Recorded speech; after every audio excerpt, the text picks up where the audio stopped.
my keyboard here.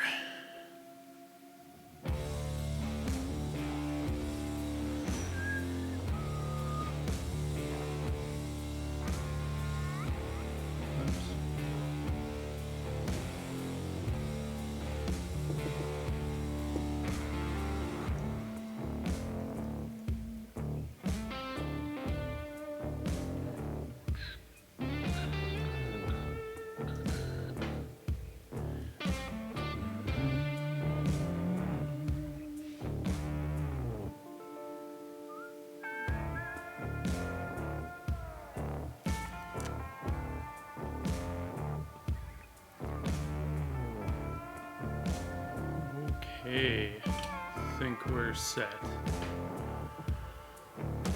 Other than, you know, I gotta pour us some whiskey, but Balvenie decided to make this thing like Fort Knox. But we succeeded. We have broken open our Balvenie 17 double wood.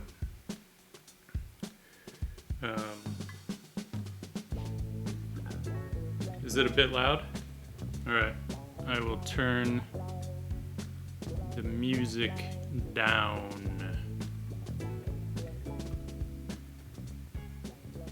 How is that? Is that better? Paradox! Cool. It's hard to know because there are a billion different things that can control the volume, not all of which affect it in OBS. So, Burger Face, welcome. And I see you, Aurelia, Paradox Moose, Viscera, Obscura. Welcome, my friends. We are going to pour us a bit of some Balvenie here to sip along the way.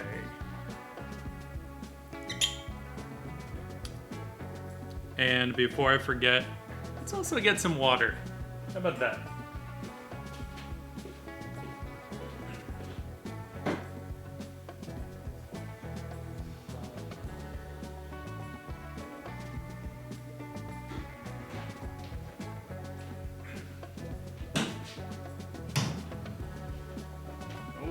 Okay.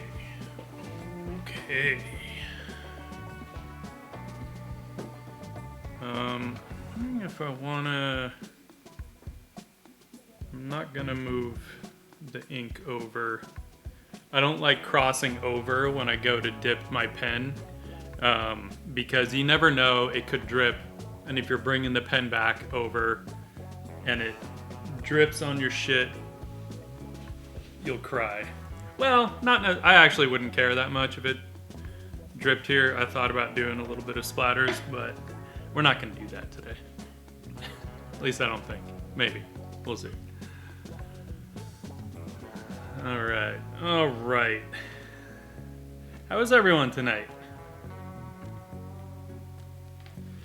I really wanted to stream on Saturday, but just had too much stuff to do, and then I thought about streaming Monday, but still had too much stuff to do. But I'm gonna get back to streaming 2 days a week, but probably not next week, but the week after, I'm hoping. So I am doing well, Viscera. I am doing well. Cheers, my friends.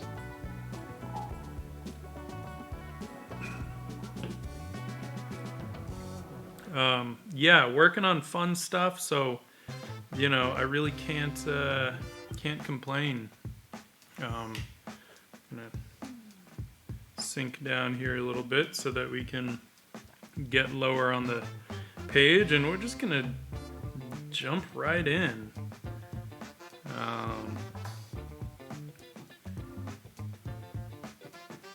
And just start going. Thank you.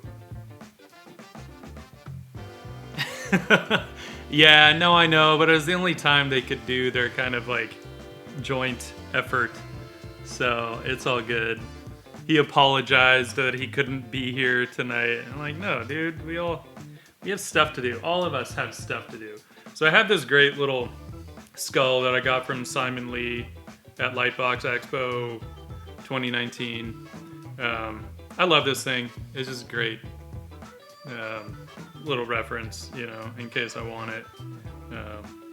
And what I like is that it's accurate in its own way, but it's slightly stylized, and it just makes me really happy. I don't really need it, but sometimes it's fun to just use it a little and take some of the guesswork out, you know?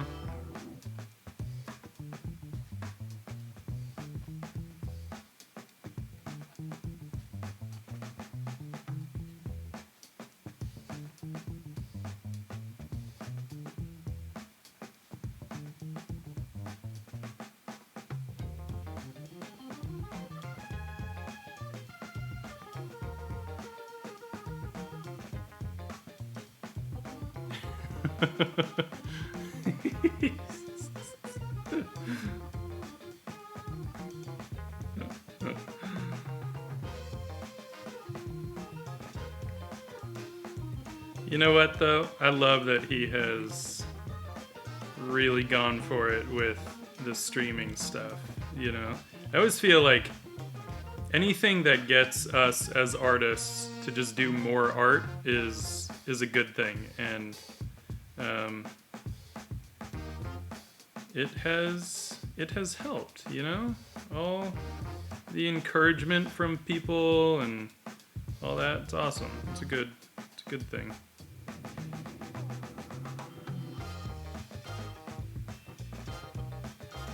I've always been a little obsessive with art, where sometimes maybe I need a little too little encouragement to do it. My encouragement is like, hey, it's a weekday. Let's do some art. Hey, you guys, it's Saturday. Let's do some art.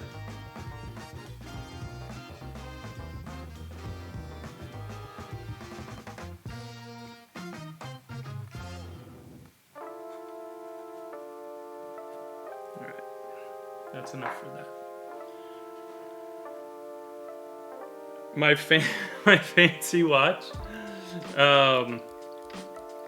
Yeah, I love this thing. It's just like, it's a walnut face with like a nice brass case on it. I put my own leather band on it, but it's actually made by Grove Made, and they do a lot of beautiful like office furniture and stuff, mostly based around Apple computers, but I saw this watch and I was like, dude, I love the simplicity of it, because I'm not into like really complicated, complex watches. So this kind of just worked for me. But I love their stuff. They do these great like shelves and things for, you know, putting your monitor on or your computer or whatever. They do these beautiful, let me see if I have one. You know, because I use a PC now, but I used to be on a Mac, so they do these beautiful like walnut keyboard trays that, you know, slightly elevated, so a little better posture for your wrist and stuff, and they're just really nicely made. You know, stuff's not cheap, but it is very quality, so it's worth it. Yeah, pretty much.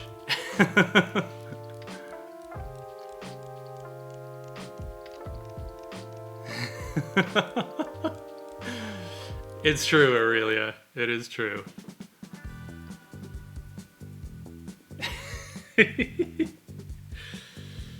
Yeah, you know, maybe it's from like growing up on a farm, or I don't know what, but there is something that it just like that kind of rustic chic stuff just sort of says home to me.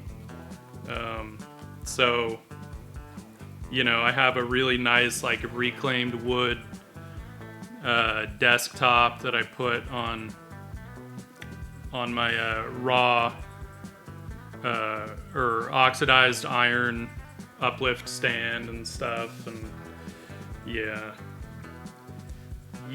I like those natural materials, I have to say. So let's get our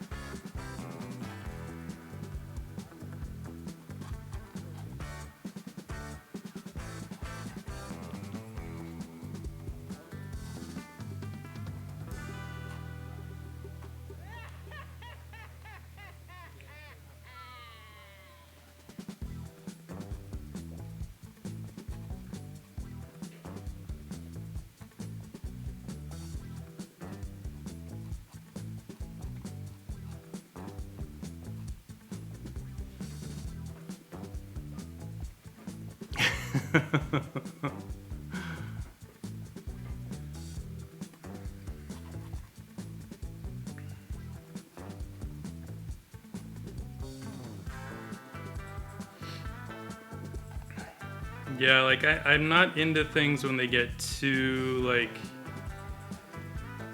slick,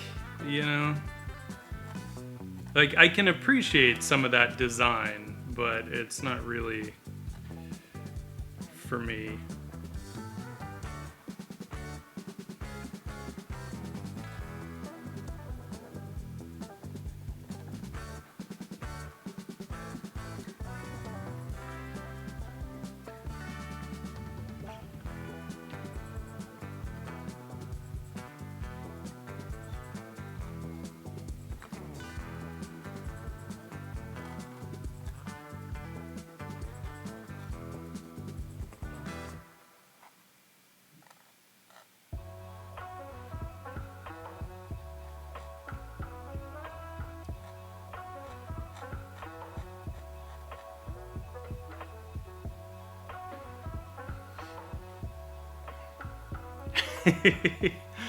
Yes, this is my Curly Koa nib holder from inkslingerpens.com, run by Dan, who is a 6th generation woodworker, I believe. He and his dad work as part of the Gibson Guitars custom shop, so they also do like all this custom guitar stuff, which is super cool. And that is where this little bit of Curly Koa came from. It was kind of a bit of extra Koa wood from a Gibson custom job. So,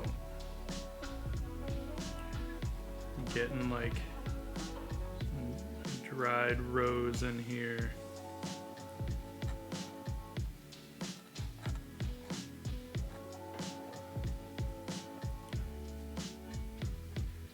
And if anyone's in the market for some nice nib holders, I would highly recommend inkslingerpens.com.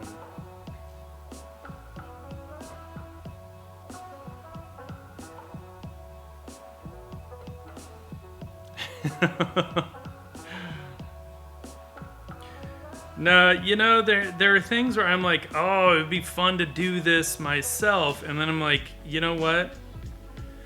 I don't have the time. I would rather pay someone who does it really well to do it, and then I get to in turn support them. And he was so nice. Like the first time, where's my the first pen holder he sent me, he sent it to me for free just because he liked my work, which was this one. Right, this was the first one he sent me. This is a G nib, by the way. And I love this thing. The only problem was, one, and you can see when I ink, I tend to hold it further back. I don't like choking up on the pen.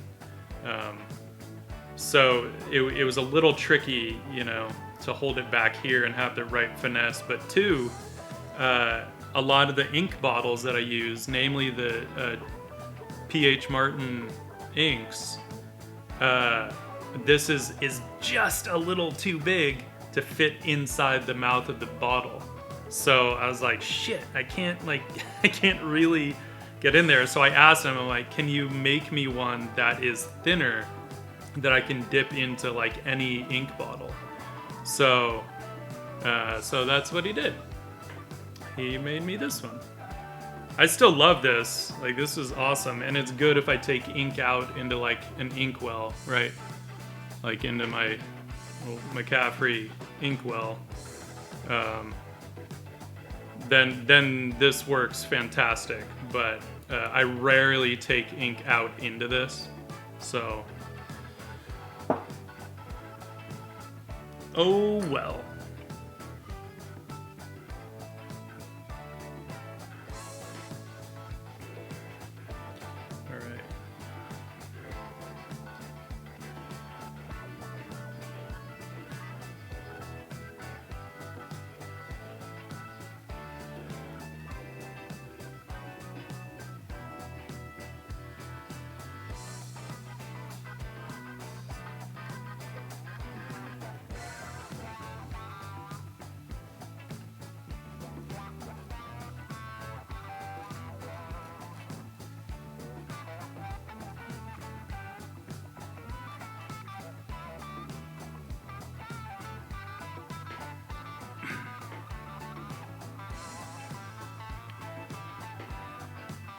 Painting with ink is a lot of fun, I have to say. You know what's funny, Aurelia? I've never actually tried one of the glass pens. I've always thought about it, but I think one, I just never saw one that I was like, oh my god, I really want to try using that thing. But I'm sure one of these days I will. I almost did when I was in Venice, right? Because they're known for their glass work, and I saw some there. Almost went for it, but I didn't.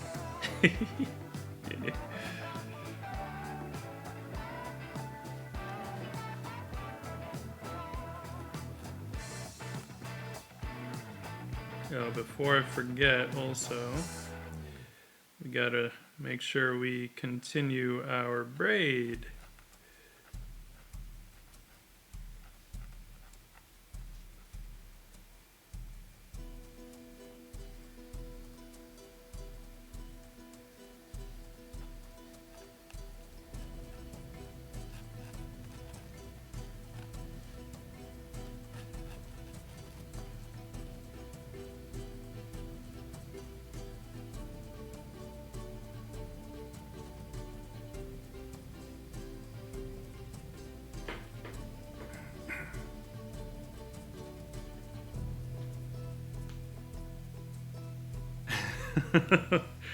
I have a shit ton of supplies from just because I'm like, oh, hey, this looks cool. I'm going to get that. I don't know what I'm going to use it for, but I want it because I might use it for something. And so I do kind of love that I have this like magic drawer of pens where I can find almost anything I need. Where I'm like, dude, I'll see something online. I'm like, that's really cool. Hey, I think I have one of those pens. And I look around in my magic pen drawer. I'm like, yeah, I do. I got this thing like 7 years ago.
Yeah, there have been times where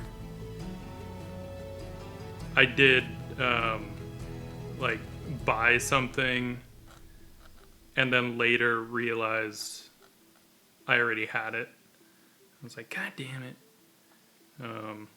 But so what I've learned to do over the years is just periodically look through my supplies, because it's easy enough. You buy something and years later, of course you might not remember that you have it.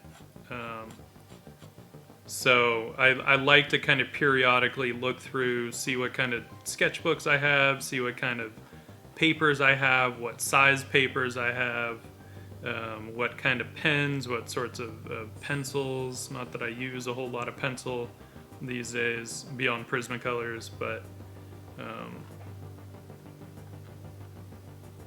every time I think like, you know what, I want to do some graphite rendering, and so I'll get like graphite supplies, and then that lasts all of like 2 drawings, and just kind of like, I'm over it. It's not as fun as I remember. I think it's also because I can render. Hey, what's up, Cammy?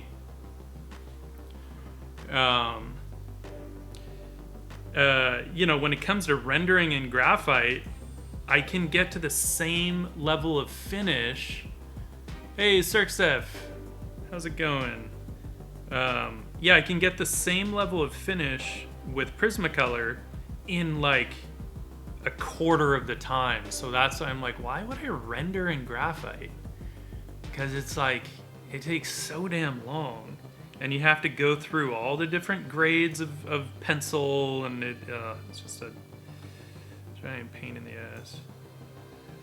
I mean, unless you do it kind of like Eliza Ivanova does, right? Where she's using the blending stump, and and she does that so damn well that can't falter on that one. I could never quite get the blending stump to have the same kind of like immediacy that she does.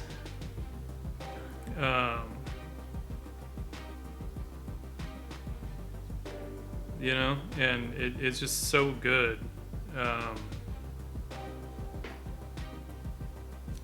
For those that don't know her work,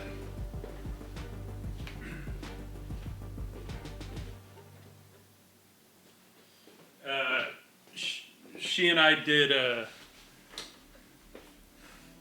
an art trade a while back. So I got this piece from her, and I gave her like a nice brush pen drawing. Right, it's like just barely safe for stream, but she's so damn good. She's so damn good.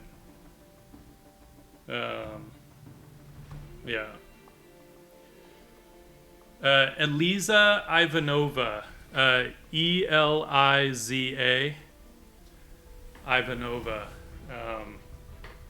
She's awesome. I don't know if she's still at Pixar. I know she was an animator over at Pixar for a while.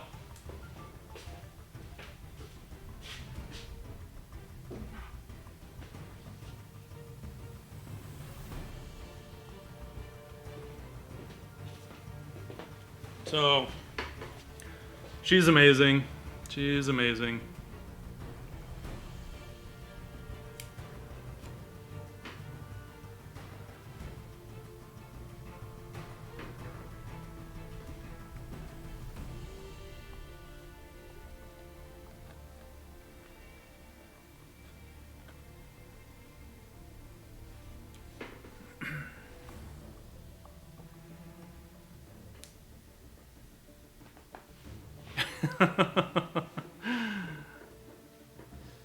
Cool. Syntax, you should drop a link to her stuff for people. She's more than worth checking out and following. So, And thank you, Aurelia. I appreciate that. And thank you, Burger Face. And thank you, Cami. There you go. Eliza Ivanova. She has an Instagram that's just super awesome. She posts often. Really fun to see her little like process videos and stuff. I say little process videos just because, you know, Instagram, they're all short videos. Not to belittle her stuff.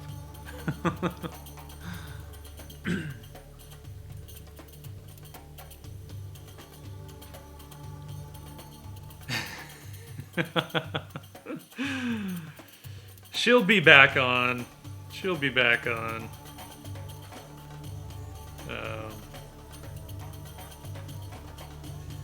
I wouldn't mind doing like a pen and ink piece, you know, for those girls. Would be pretty fun.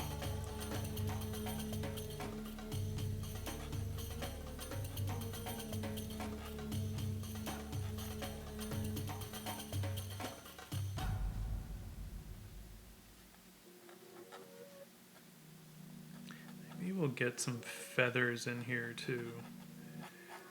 I mean, these feathers will just end up being black, so I don't mind if there's some overlap. We can add the feathers with a pen or with a brush though.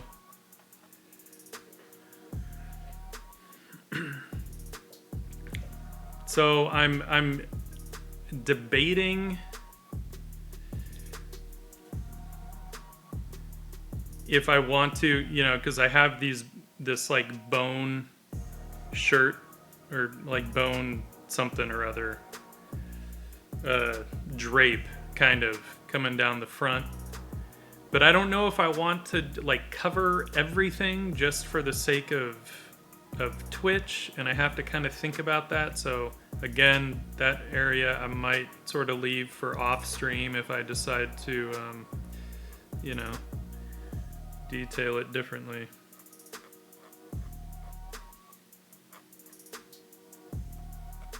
Or, you know, maybe in the next hour, Twitch will ease up and be like, oh, you know what? Non-sexual nudity in art is okay. But let's not hold our breath.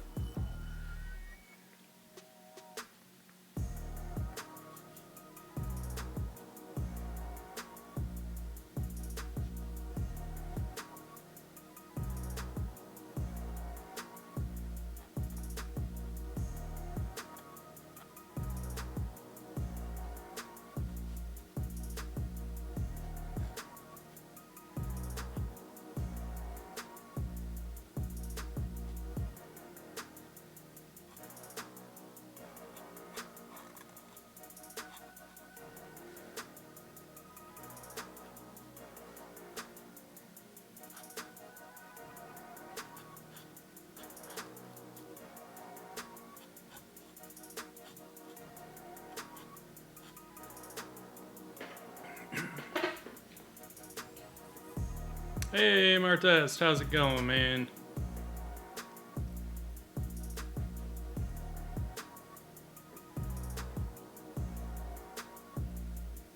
And Nick Spix, hello.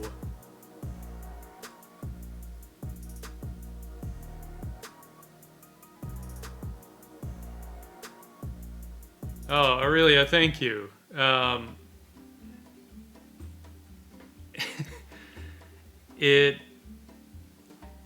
It helps that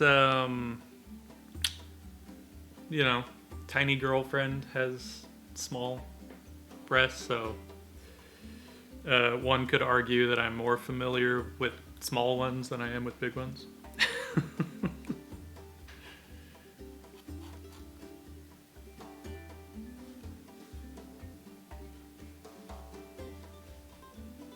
But honestly, I've always kind of been a little partial to the smaller ones. I don't know why. I mean, probably. I'm sure when I was like a teenager, I was like, yeah, big giant. You know, I mean, if I still had my sketchbooks from when I was a teenager, we could all have a nice big laugh. Or a couple of big laughs, if you know what I mean. But, you know, puberty, what are you going to do?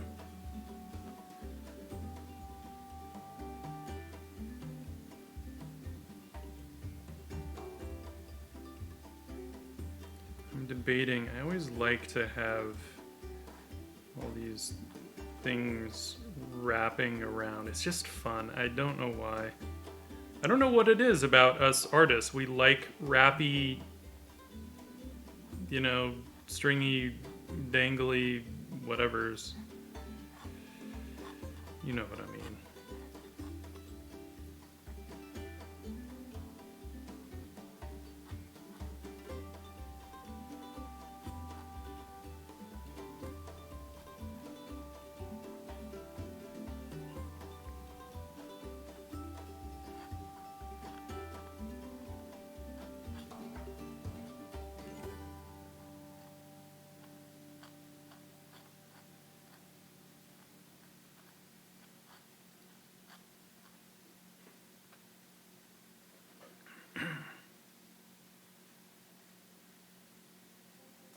Alright, we're gonna...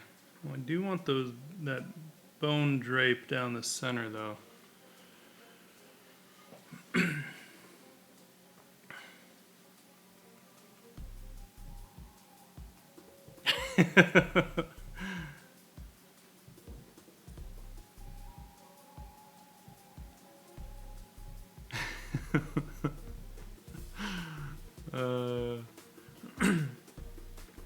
Yeah, and then the other side is, you know, it also can get a little frustrating when you see younger artists, right? Who, and fair enough, like they're learning, they're trying to figure all this stuff out, and they're, you know, using reference and all that stuff. But the problem is the reference that they're finding, right? Like chances are they're young enough that they don't know how to tell the difference between a boob job and actual large breast, right? And so then they'll have some like medieval fantasy character, and like, I'm sorry, they didn't have silicone back in the medieval times. You know, and that's fine. They can be huge. But there's such a difference, right, between the natural huge and fake huge. And so, and like, look at most of the Red Sonja art that you see, right? Like Red Sonja fan art. And it's just like just perfectly round, like uber boob jobs. And it's like, ugh. Right? I know. I'm like, oh yeah, maybe it's a magical boob job, but yeah. So and that's fine. She's supposed to be voluptuous, right? But then my other pet peeve is when you do have, again, a fantasy character. If it's sci-fi, cool, fine, give her a boob job. I don't care. But with fantasy, limited technology, and when they're like super cut, right? Like really strong and super cut, and then they also have giant boobs. I'm like, go look at female like bodybuilders and stuff. The only ones that have giant boobs are like, they're fake. They're fake. You know, when you're that cut, you're working off the fat from the body.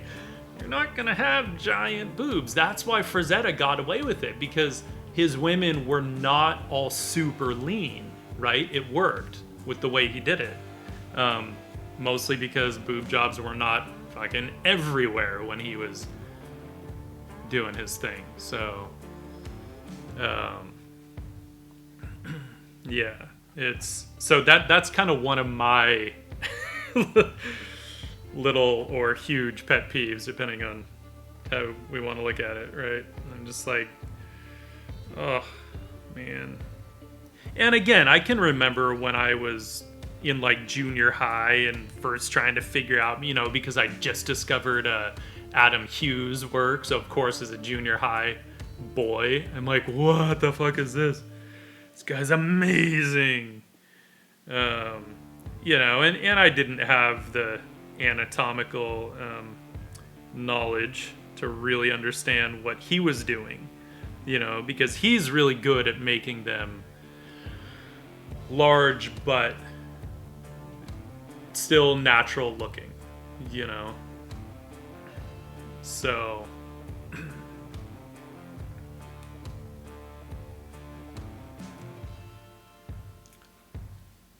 thank you.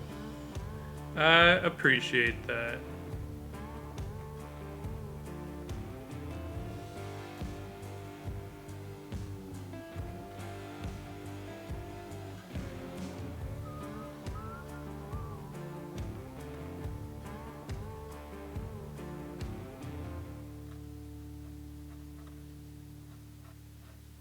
I'll have to go in with a brush and just get those in between marks.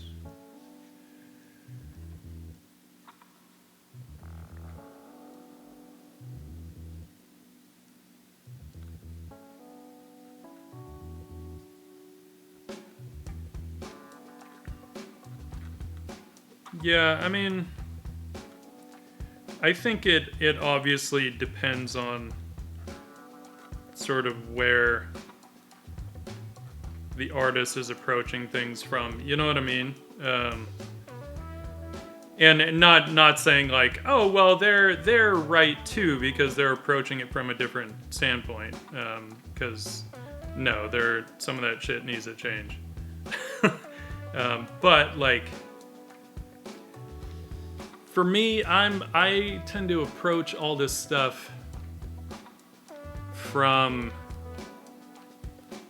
like not just an appreciation of the female body, but an appreciation of women, right? Like anyone that knows me well knows me. I'm like way more of a mama's boy than I ever was a daddy's boy.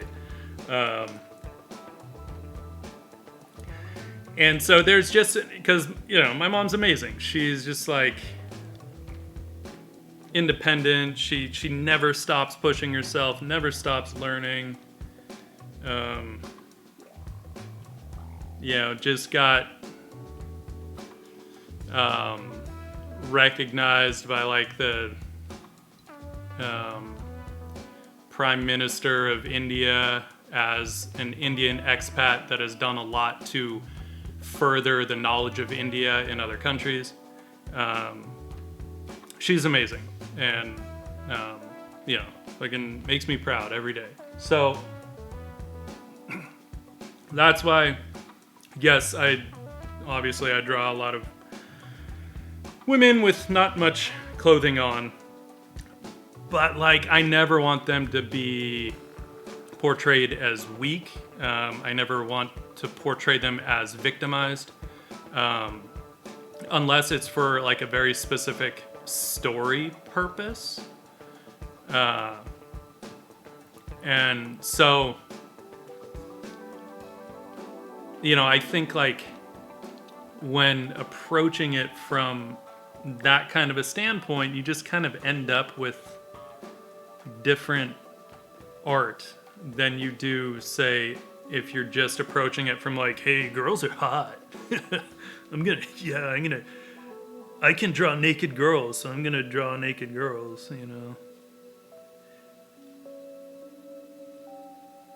Like, someone on Instagram commented on my most recent post, where I did the silver flakes and the gold leaf.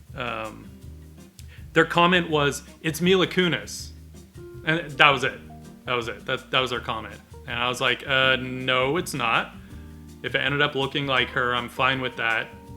But I was like, it would be creeper as fuck for me to just randomly draw her as an unclad elf girl. Like Like, that's fucking creepy. Just because I can, right? Like, no. And he replied with something about, like, that he was just kidding. I'm like, no, I think you realize that it's super creepy and you didn't like getting called out, so now you're just kidding.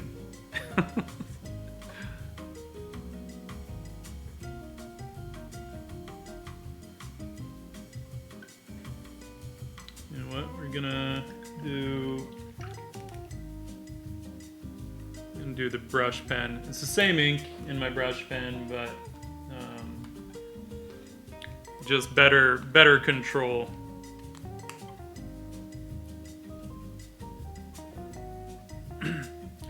Yeah, no, I mean, I love her face too. She's beautiful and she's awesome. But I was like, no, it's just weird, you know. It's that weird internet thing where people have to say like the first thing that pops into their head, and I'm just like, do you guys just never like stop and think about what you're what you're saying? You know, everyone can see this, right?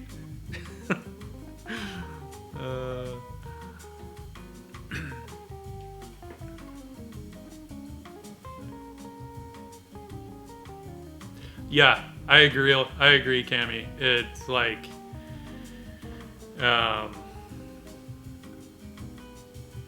it's so frustrating, and I've gotten into so many little online debates about that, and you know, it's just like, look, if you can't look at a nude human figure without sexualizing it, don't call me out on it, on anything. Like, you gotta look at your own shit, bro. Like, if you can only see sexuality in nudity, like, you got your own kinds of issues.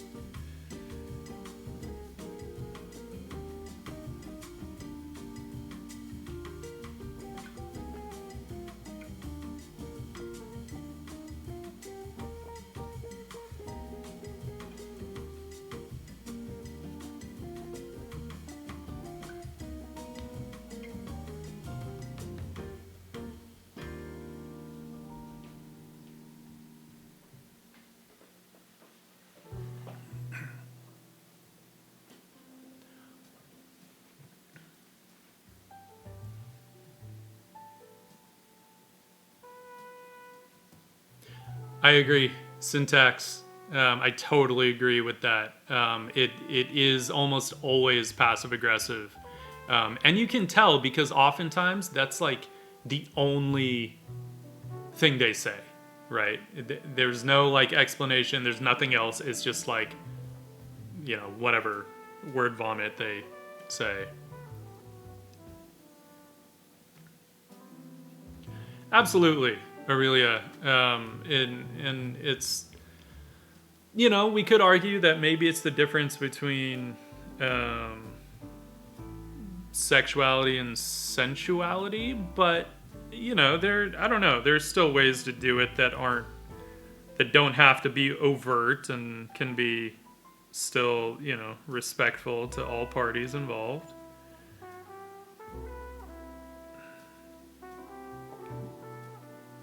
I mean, that's one of the reasons I have fun with those wicked little witches that I draw, is because it's like they're in these very sexual outfits, but they are not doing anything sexual for the most part. Some of them kind of are, but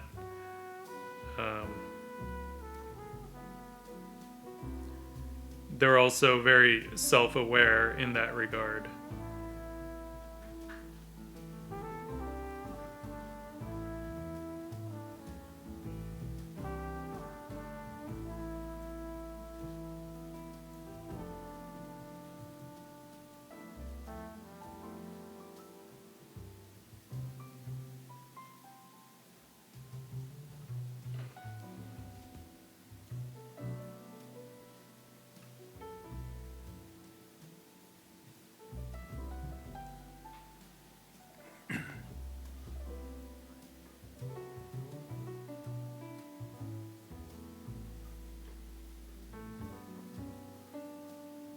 Absolutely.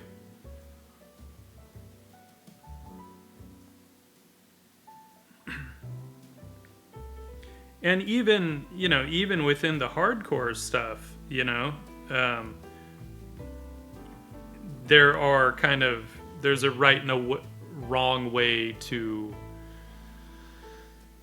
portray that, right? Like, people can unknowingly still victimize someone within that, even if they don't mean to. And it's a discussion we have a lot around hardcover, in terms of sort of saying, yes, this is okay for the book, no, this isn't, because, we have to be aware of, like, how it might be portrayed and how someone might see it. And so we're obviously, like, all about doing hardcore, explicit sexuality, but not if it's going to potentially hurt somebody viewing it,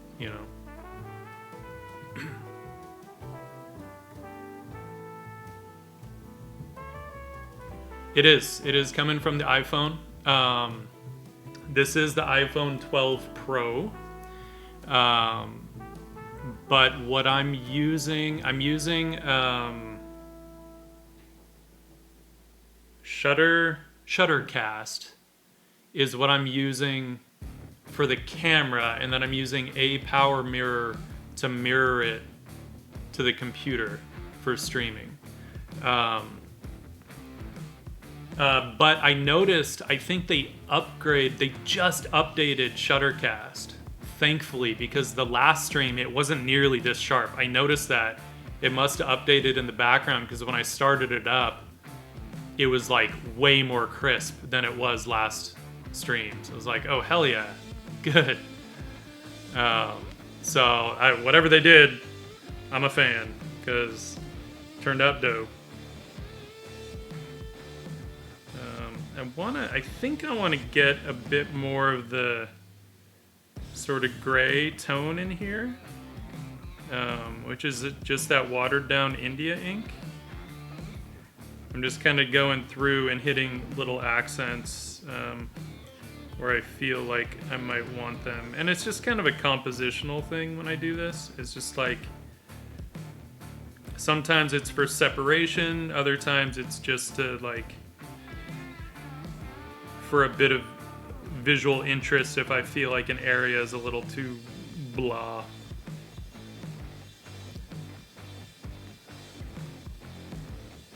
I don't know. I don't think I want any of the shading on her skin, but I think I might hit some of these other areas.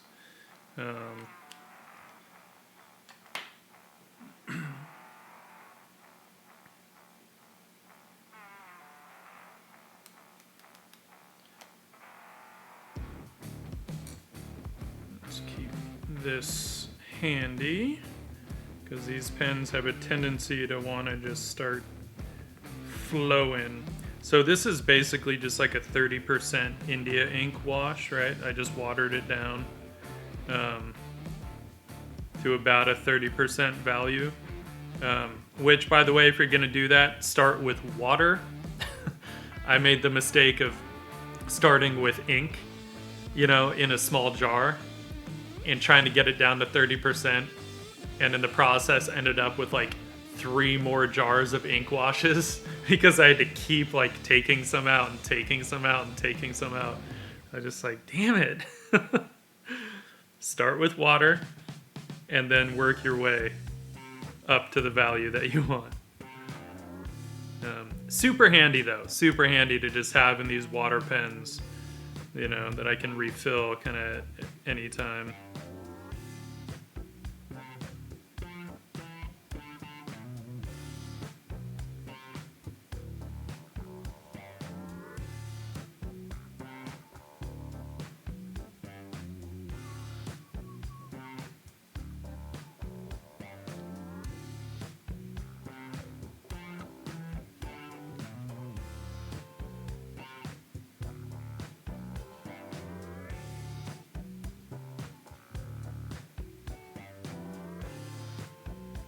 And obviously this won't take me all stream to finish, so then I'll probably start on another piece.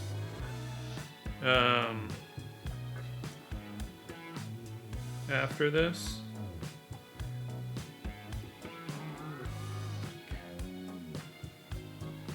I might throw some gold flakes on here. That's kind of what this circle is for.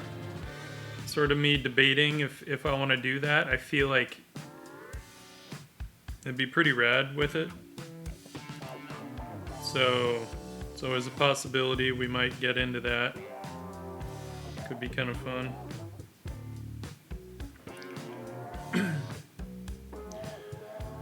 All right, Aurelia, thank you so much. Always a pleasure. Thank you for being part of the conversation. And you sleep well.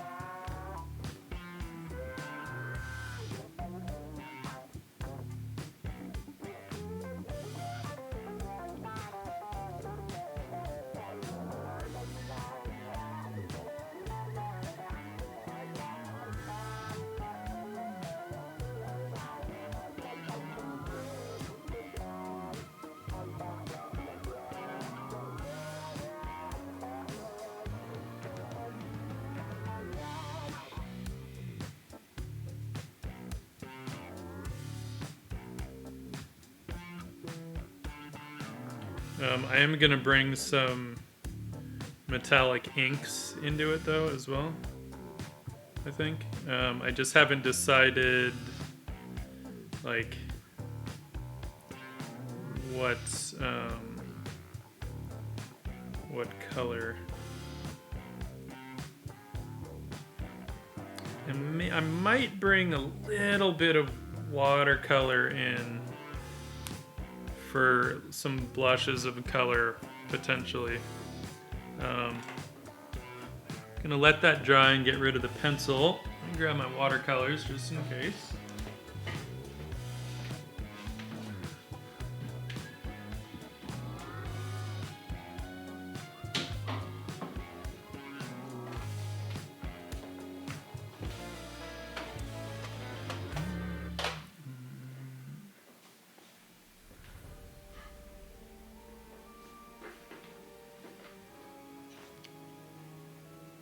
Metallic inks, iridescent inks. I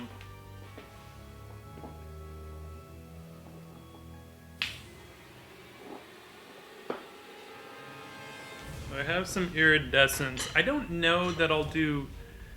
I might do copper plate gold just because it would be kind of cool and it would go well with the... If I end up doing gold flake here, it would go well with that.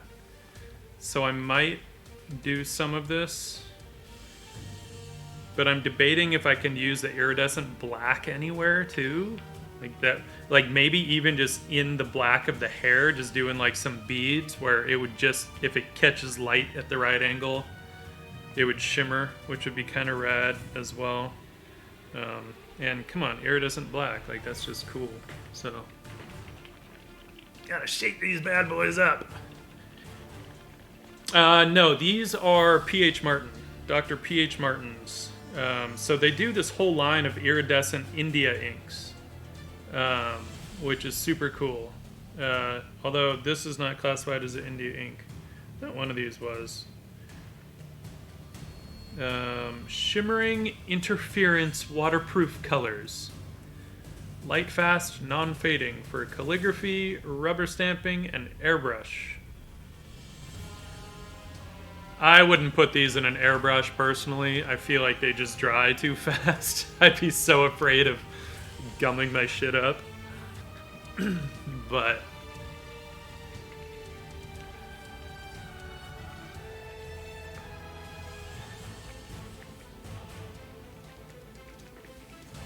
gotta really get... Okay, that one's good. I haven't used these in a while, so they're separated quite a bit. There, I don't know if you can kind of see the shimmer of that black, right? That's pretty cool.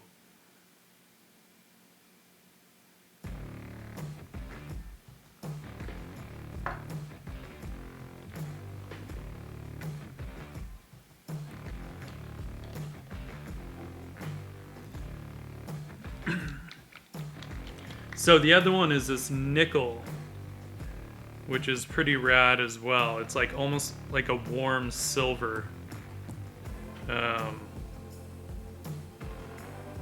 And I kind of like that too.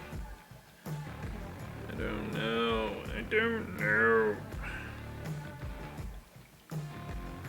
For now, we'll hit the watercolor first. Let me just clean this ink water out.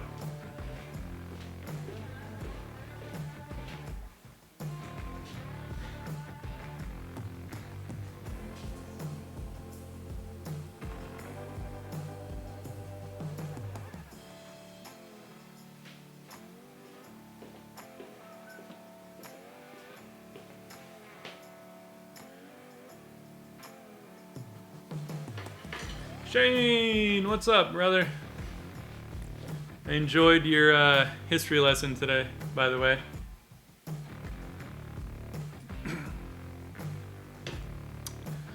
Cami, I've done a little bit of airbrush, though not like airbrush art. It's not like dolphins jumping out of the ocean at sunset or anything like that. I was doing it more kind of emulating like Drew Struzan's techniques. So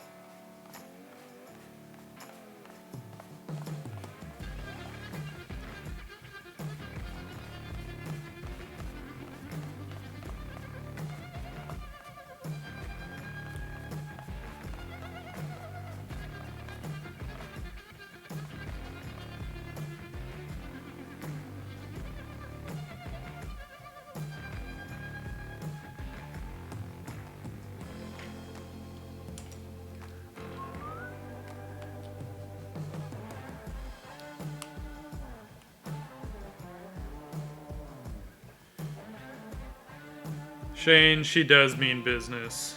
I'm pretty sure she's about to, you know, put a fat curse on somebody. And they ain't getting out of it.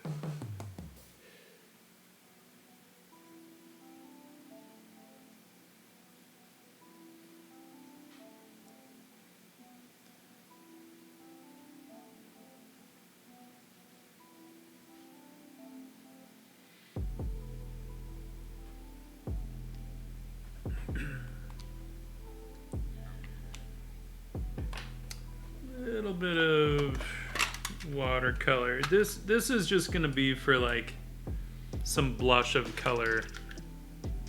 I'm not gonna go crazy with it.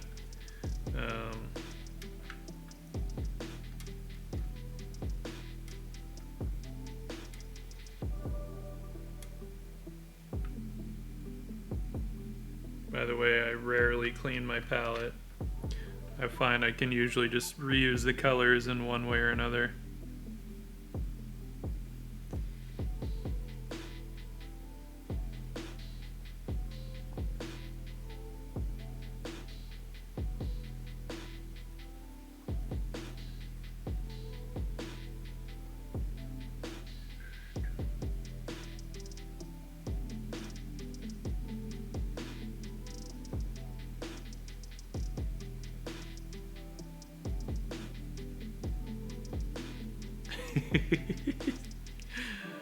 I think she's gonna do a little worse than turn them into a frog.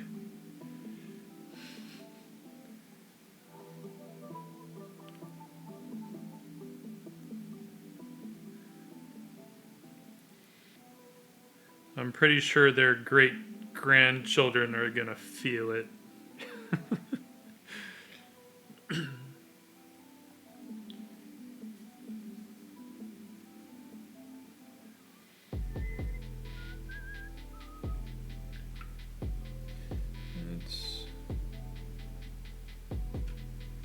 Good.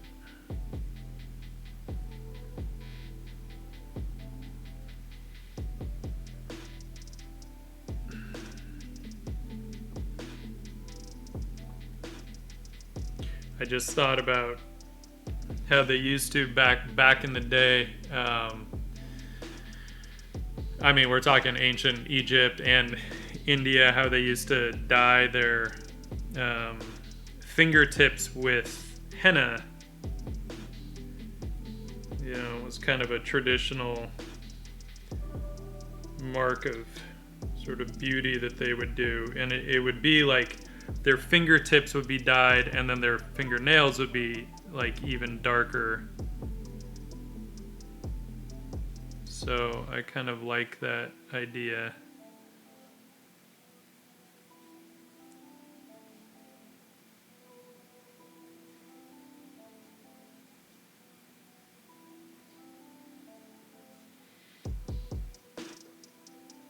Not that she's Indian per se, but you know, whatever.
It would be kind of fun to do some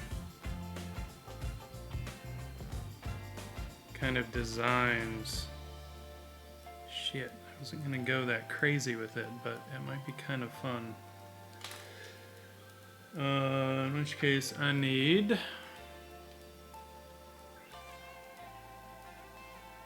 Yep, just a pop of color. I don't want to like fully paint up, but I like to add just like a little bit. So like I know I've kind of said this in the past. What I tend to like to do is do like, I like to have, I don't know, 3 or 4 kind of layers of interest in a piece, you know? So I don't want it to just be like, you look at it and in the first 10 seconds, like what you see is what you get, you know? I want stuff that can kind of like pull us in a little bit more and a little bit more. And, you know, so anything I can do to kind of increase those sort of layers of visual interest to kind of pull us into the story or whatever, I will do.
do...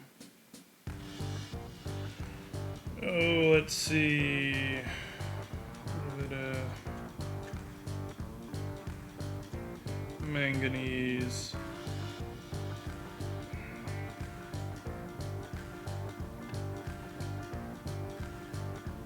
Thanks, Viscera.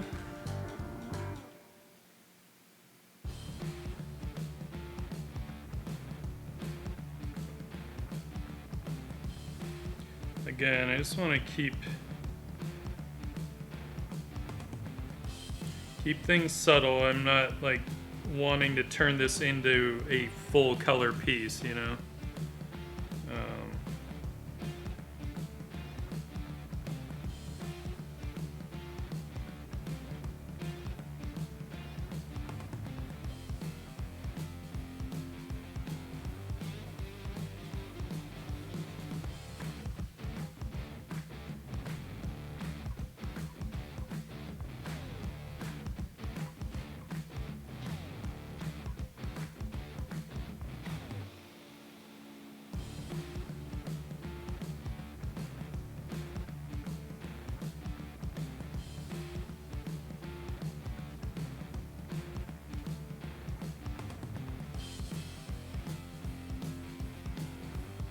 I think we will do some of the iridescent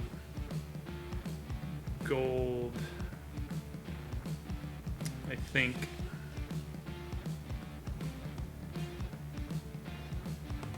No, that nickel is pretty rad.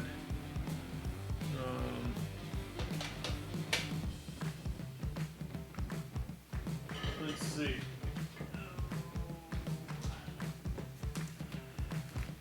Where is that? Why, it's good to have a test page, right? So that gold is a pretty hot gold. I mean, we can see it here, which I like. I like that it's a pretty hot gold. But that nickel is pretty rad as well. So I think I might use the nickel. And then that's that iridescent black.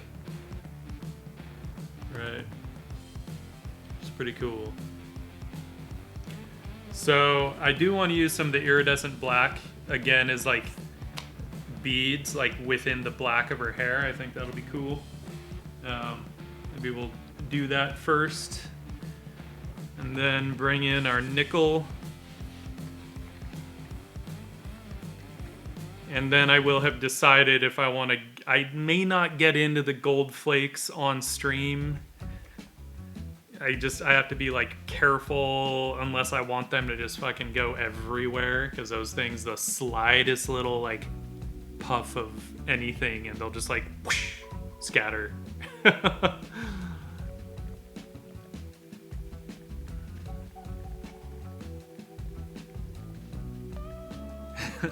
Thanks, Burger Face.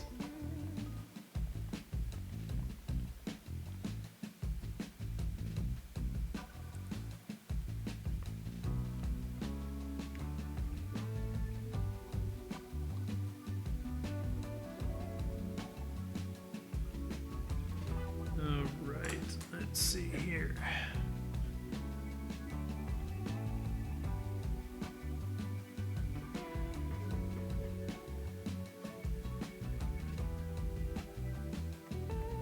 See if it wants to. Does it want to come out? This stuff is thicker than normal ink, so it doesn't quite run the same. And I don't know if you guys can even really see that. Come on. This stuff's really thick. I might have to like use a brush or something.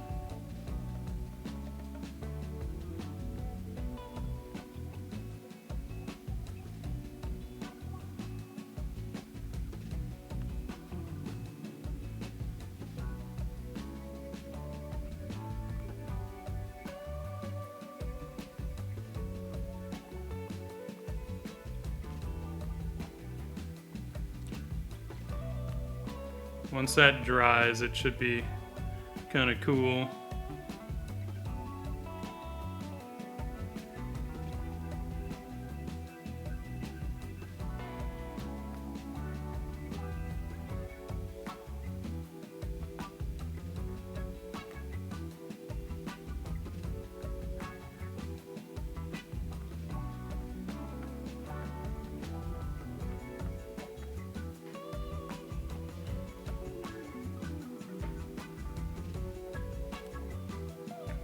This stuff will definitely be a little hard to see on stream.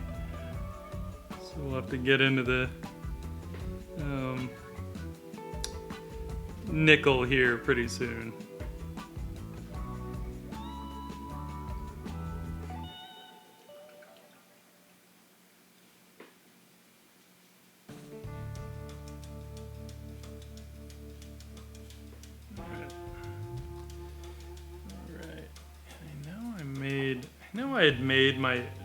I didn't make my own, but what I did is I took some of the iridescent black, mixed some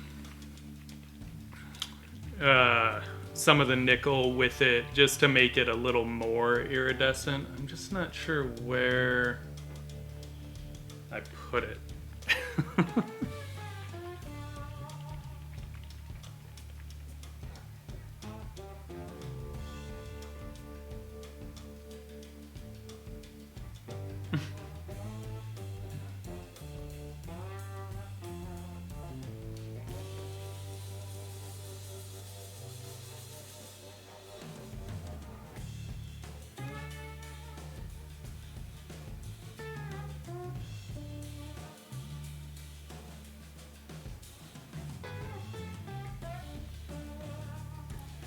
Little bit of nickel within the hair.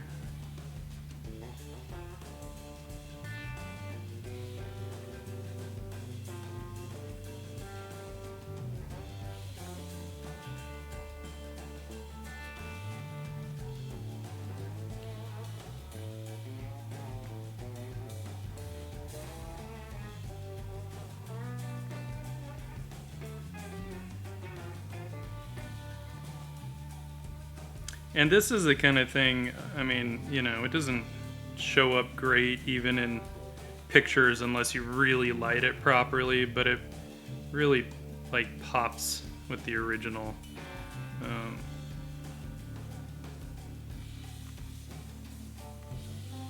You know, makes her pretty fun.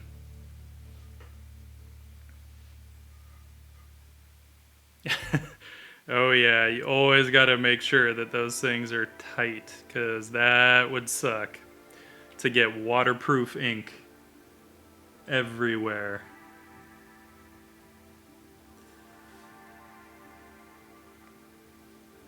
I mean, it would suck to get the calligraphy ink everywhere too, but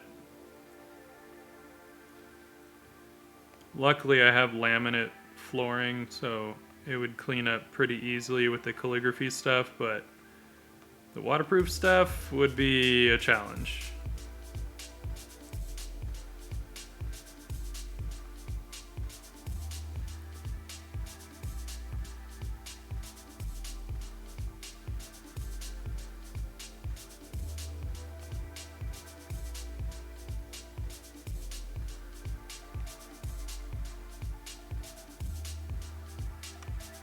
This nickel definitely flows better than that black does.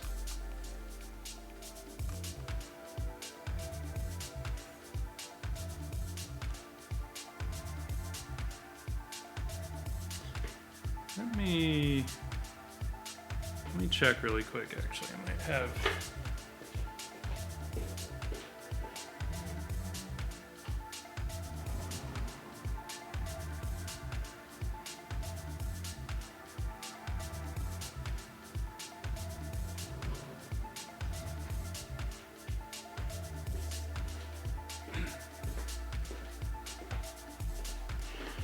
So I also have a straight up silver, but this stuff is like so high silver that it almost just kind of looks like white. So I'm not as big of a fan of it. But here's my metallic black ink. So this stuff has a little more sheen to it. Hey, Viscera. Look at you. Thanks, Cammy. Between the two inks. Cammy, which two inks are you asking about?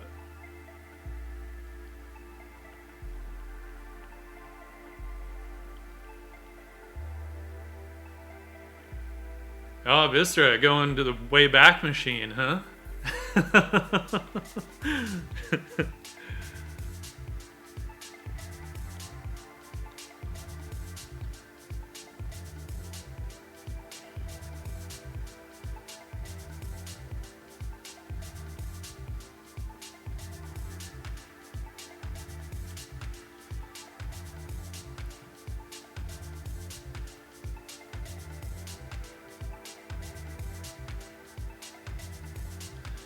The calligraphy and the waterproof.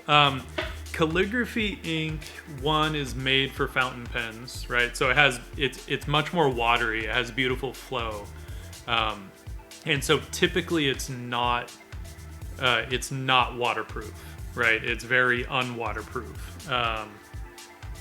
Let's see if I can, which is where we get stuff like this, right? So this is done with the calligraphy ink and just adding water to it to let it bleed all over the place, right? We can even turn it the right way. So that's what the calligraphy ink will give us is this kind of like really beautiful bleeding and you know, watermark edges and stuff. And then using the platinum carbon, which actually is also a fountain pen ink, but it is waterproof on certain surfaces. So like paper, you know, various types of paper and things, it'll be waterproof when it dries, which allows me to do watercolor on top of it without it bleeding all over the place, right? I think we did that on stream too. That was the platinum carbon. I think that was just brush pen. So whereas the metallics, even though they say, don't they say you can use them in they're for calligraphy, they don't run quite as nicely. Like they don't have as nice a flow as like true calligraphy ink does. But they're still good. I still dig them.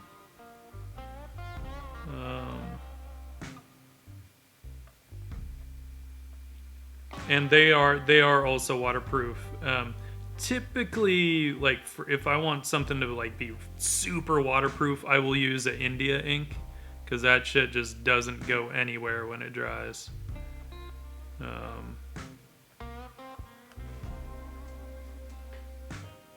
But again, it's a little heavier. Doesn't flow quite as nicely as fountain pen ink does.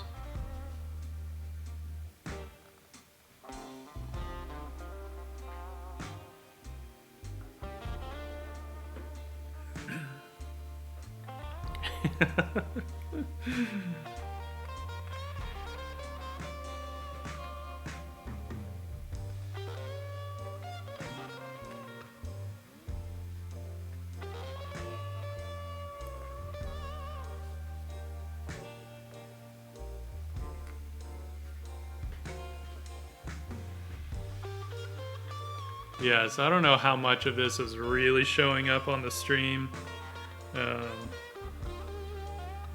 Hopefully some of it is at least.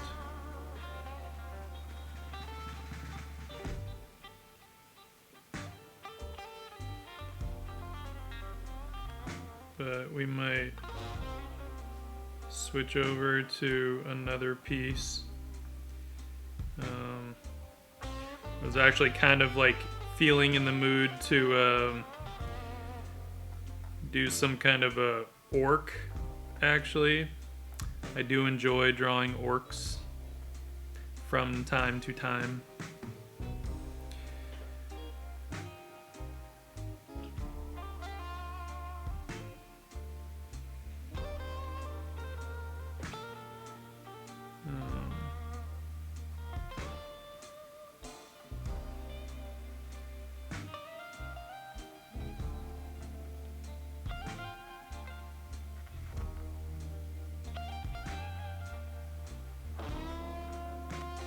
I wish I could show you that silver, the piece I put the silver flake on, but of course, like, that shit is so not stream safe.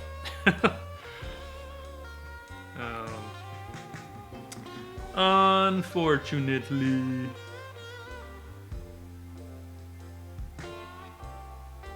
Let's see if this will... Shit, this stuff looks almost less metallic. Huh. Yeah, it's still pretty metallic.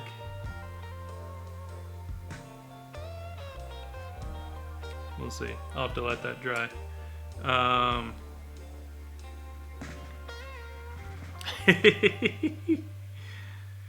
Is it a cyber orc? Or is it just a normal orc?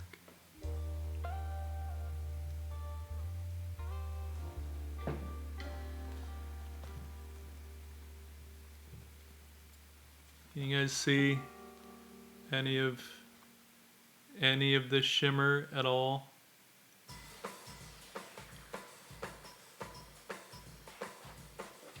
Can at least show that one, right? With the gold. We had done this on stream. This is the one I had put on a shirt.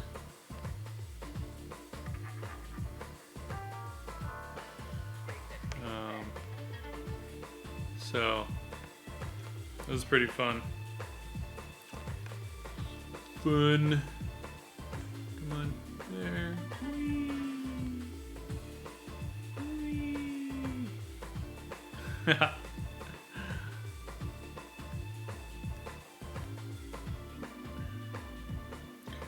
Fun piece.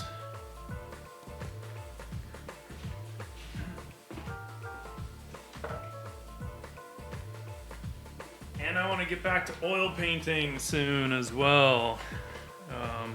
I'm just deciding if there's more I want to do on this.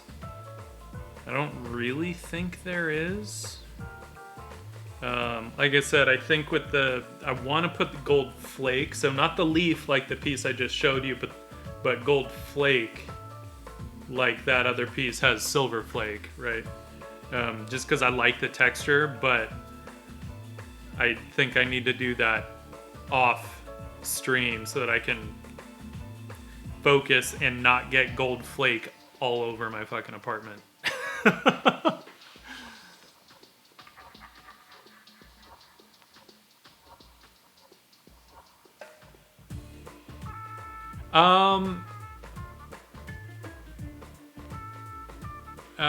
Burger Face, I'm all for art on shirts. As you know, it just depends on how it's done. I think if it's designed specifically for a shirt, I think it can work out really well. Hang on.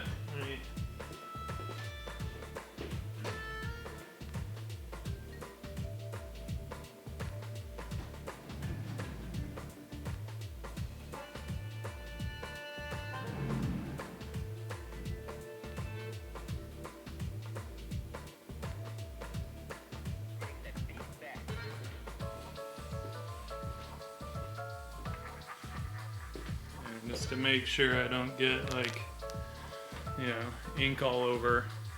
You know, so the piece that I just showed you, right?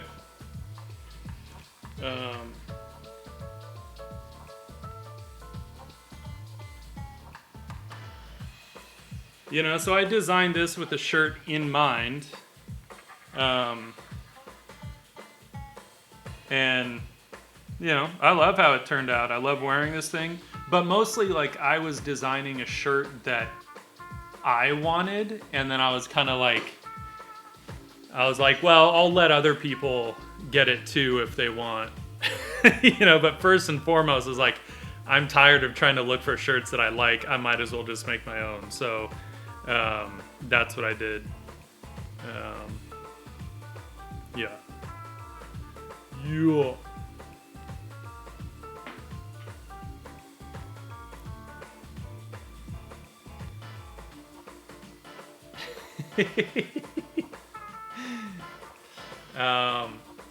And Viscera, good question.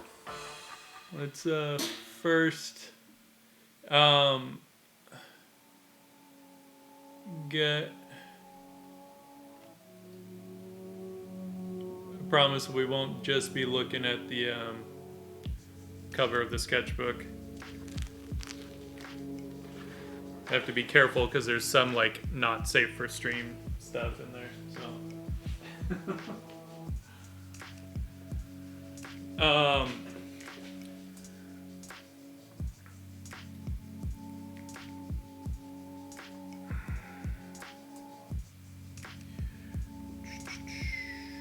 so the kinks that I needed to work out with it, I just want to make sure we have good placement here. Hang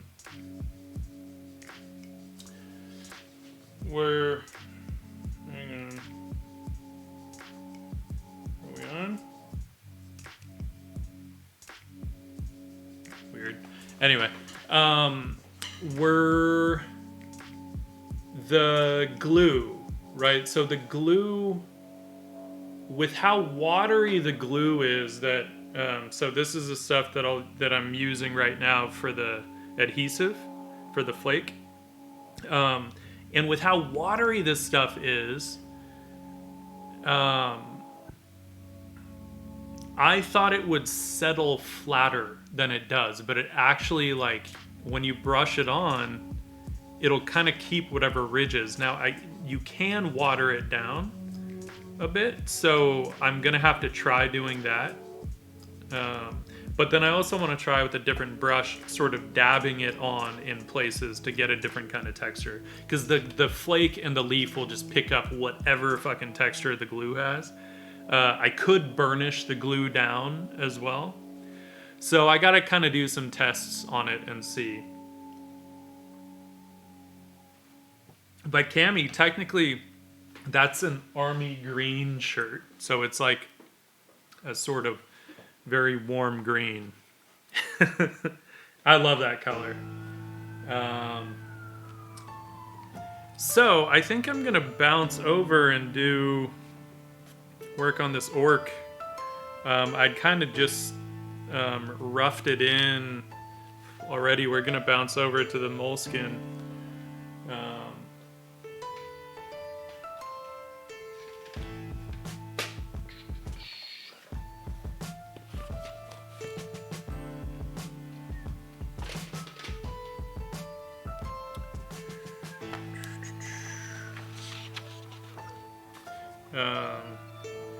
Because I think I want to play with. It's the only problem. Some of these pages when they don't want to. That's what.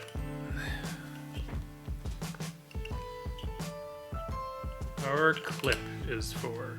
Keep that shit flat. I want to do some like ink wash type of rendering on this. But I think I might detail him out a bit more.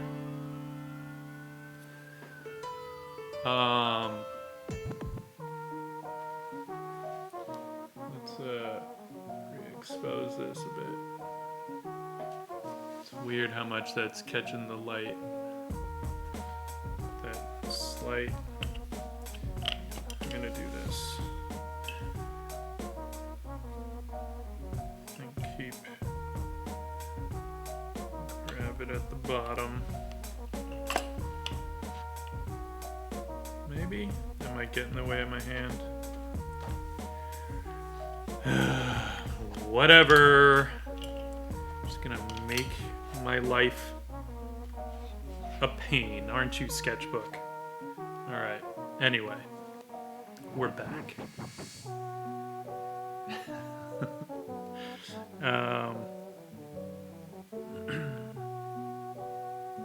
So here I just have a coal erase, a black coal erase, because if I want to throw ink wash on it, I could keep going with the blue, but I think the black will work a little better. So, yeah.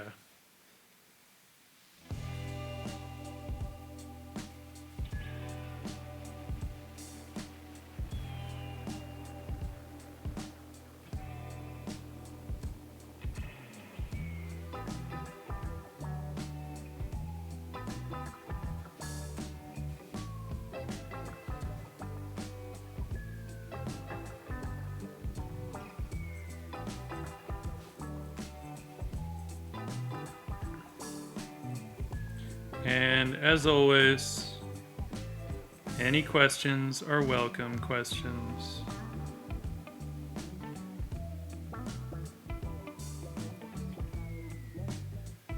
I'm not gonna like detail the shit out of it with pencil because I like to leave a bit of that for the ink wash, but I also thought it'd be kind of fun to play with a little bit of both, have some pencil detail with the Calligraphy and some ink detail.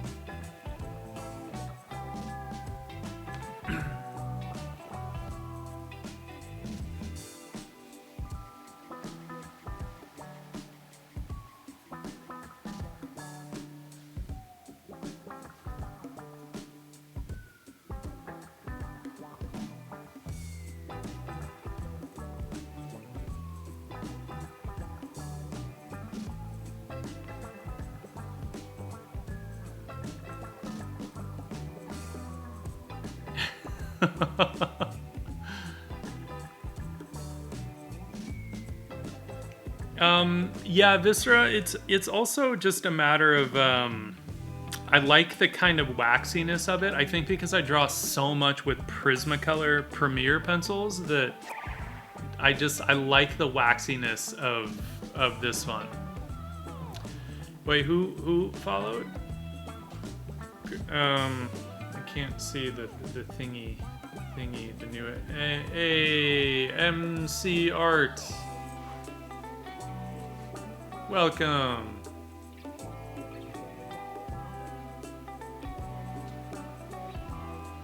Good evening. We all gotta start somewhere, Cammy.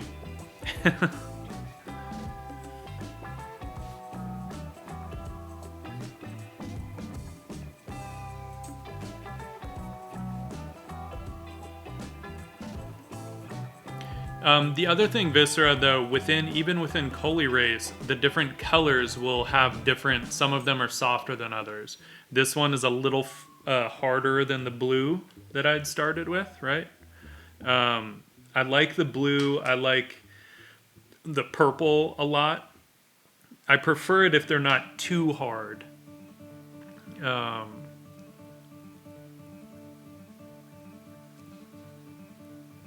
And I actually really like the rose and Tuscan red. Tuscan red is rad. I almost did that. I almost used the Tuscan red because I haven't used that one in a while. I tend to use the purple and the rose the most for whatever reason.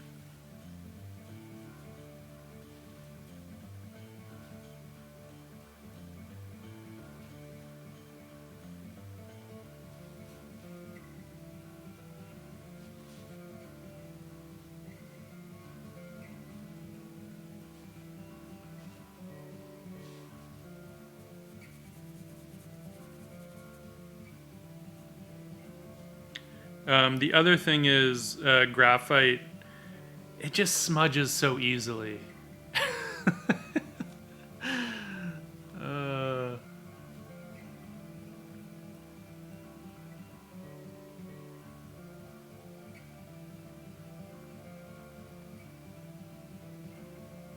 Oh, thanks, MC Art. Yes, there is a lot of Frazetta influence in there, no doubt.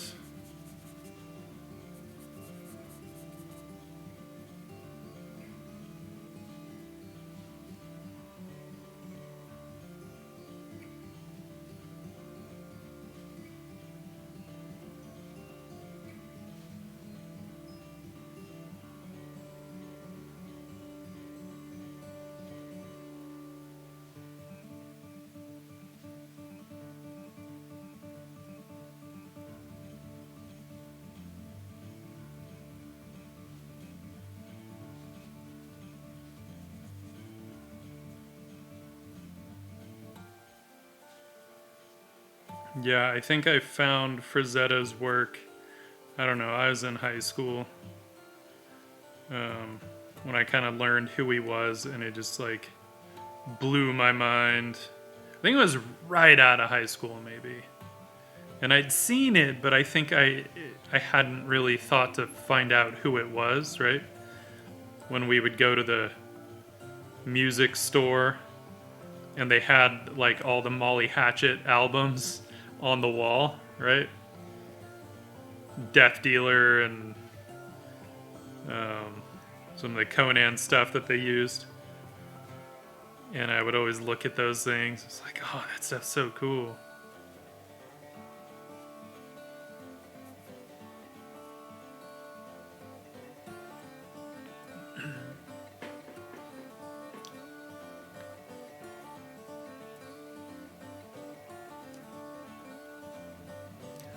I like to work with graphite often when I'm gonna be doing some watercolor, right? If I don't really want the line work in there, then I'll do some light graphite, and then you just do a water wash over it, and that fixes the graphite to the paper. So that's something really handy with graphite, is that it fixes very easily to the surface and literally can fix with just water. You just don't want to scrub it too much because then you can smear it a bit, but for watercolor it works beautifully.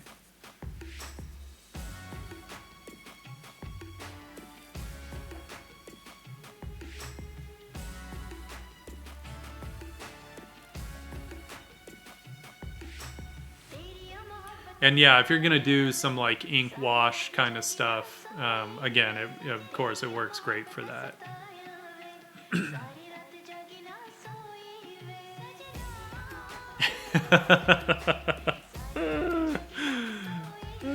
That's awesome.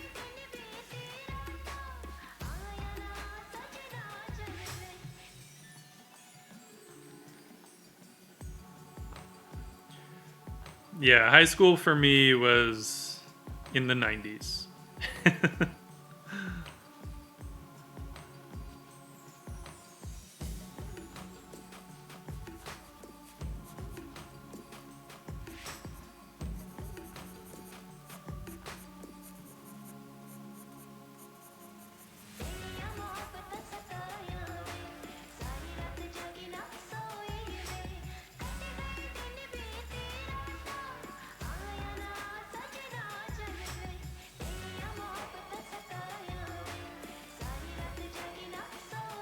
Kind of wanted to give him...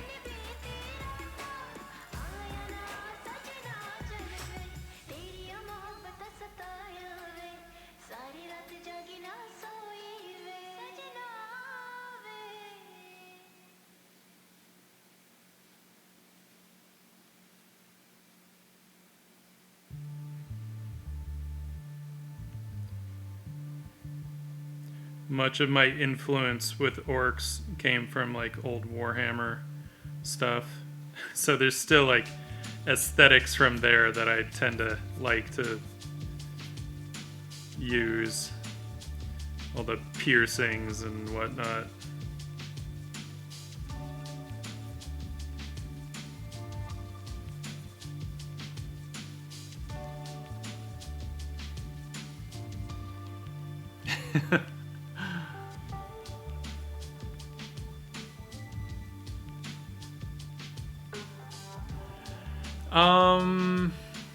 Where it snaps the basic shape for you. Which, are you talking about Photoshop, Cami?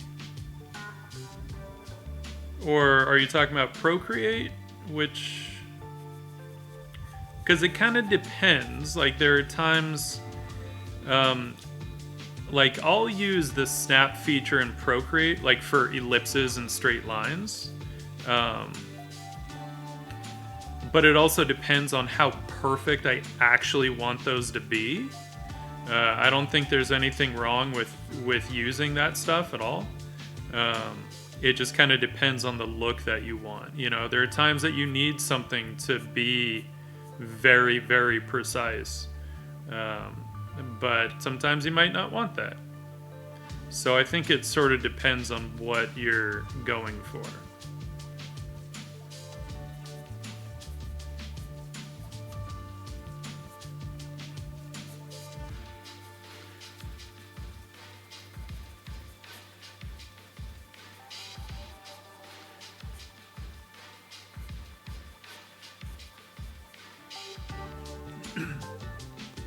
Okay, so Procreate. So you're talking about like when you do a shape and then hold, and it'll snap to ellipse or the curve or the straight line and stuff. I don't think there's anything wrong with using that, because I mean, like, you don't have to hold it. You could just practice doing that stuff on your own if you want. It's never a bad idea to practice, like, straight lines and ellipses. It's a good way to. It's a good thing to practice being able to, do this stuff. And at least like develop an eye for like if it's a little off, being able to at least get close to a good ellipse definitely helps for freehand. And just from a sense of having a bit more control, it's a really good thing to practice, but I don't know. I use that snap feature in Procreate. I find it pretty handy. So, I can't be like, no, you should turn it off. I mean, I get it, what you're asking, in terms of if you're kind of trying to learn. I'd say do a bit of both. But the best way to practice that is probably still on paper, and you can literally just use like a ballpoint pen and a sheet of, copy paper and just practice your straight lines, right? That's what we used to have to do in one of our classes. That was kind of the mandatory warm up. Is at the beginning of class we would cover, I think it was like 2 pages, right? Where we had to basically, we'd have to do a point, and then do straight lines with some space in between them. And then we would have to go through and do ellipses at different angles, right? Between the straight lines. So keep them that size, whatever that spacing was. And we'd have to cover like 2 pages with that. So it was super, super useful, I gotta say. The other thing that kind of control helped with was doing the kind of French curves and stuff, and being able to do that stuff like freehand, and so that's where a lot of those these kinds of shapes, these swoops and stuff, really like come in handy. Is for me more in that design sense. Like, it's not often that I need to knock out ellipses, right? Unless I'm doing something much more mechanical, cars or motorcycles or sunglasses, like Lennon's, right? Lennon sunglasses. But I find it very useful for all the like design motif work that I always like to do. So certainly worth practicing.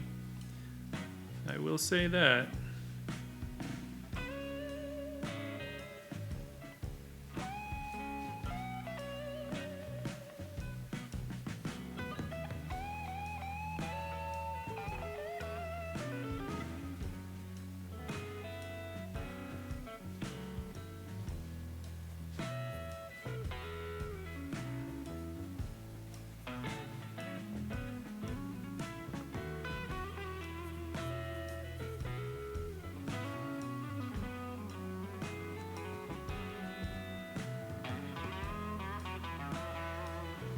Um, Cammy, you can do it. Come on. MCR, this is a smudge guard. I think we can kind of see it here. Literally called a smudge guard. And I get them from smudgeguard.com. I'm blanking on the girl's name, but she was kind of one of the first people doing these, so I always like to get them from her to support her, because I've used these things for years. I also use them when I work digitally, just helps my hand move across the screen a lot better. So they're very handy. Very handy.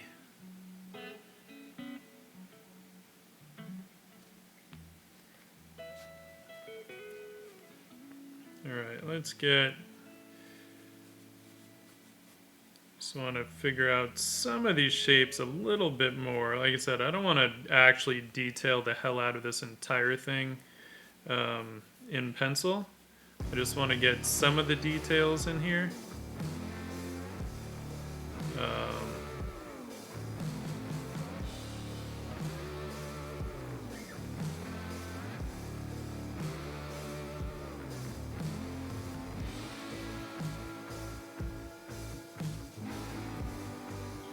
Want him to have this big, like,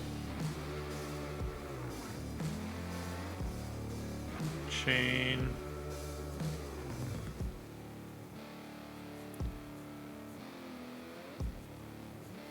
Deal.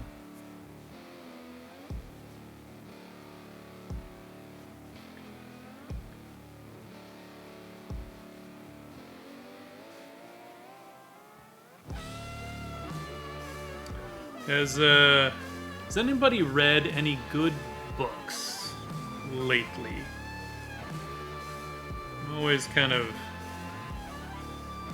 on the lookout for stuff to add to the reading list. Because, for a while, I just wasn't reading that much, and after a bit, like, it was really bothering me, because I was like, no, like, I love storytelling, but I feel like to do that well, you also have to be ingesting new stories, And yeah, we can argue that there are no new stories, but, that's not the point. New characters.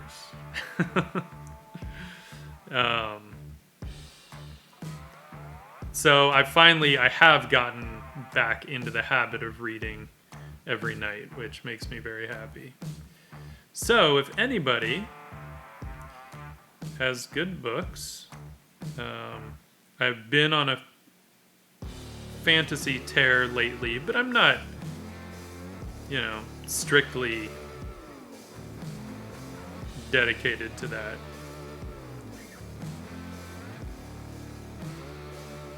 I mean, I would argue the best books I've read were not fantasy. They were fiction, but not fantasy fiction.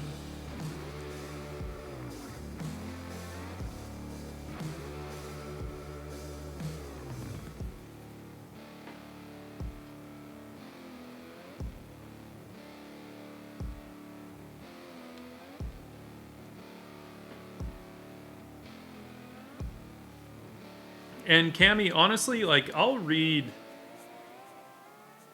like, I'm not looking to read, like, philosophy books and shit right before I go to bed. That's just not a good time to read that stuff,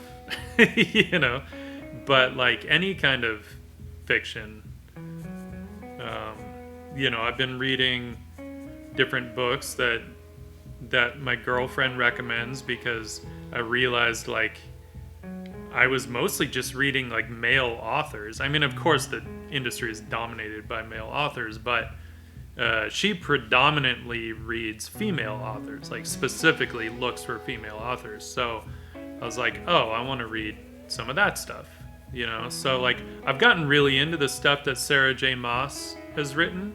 It's not like her writing is phenomenal, but she does a really good job at character and relationship development.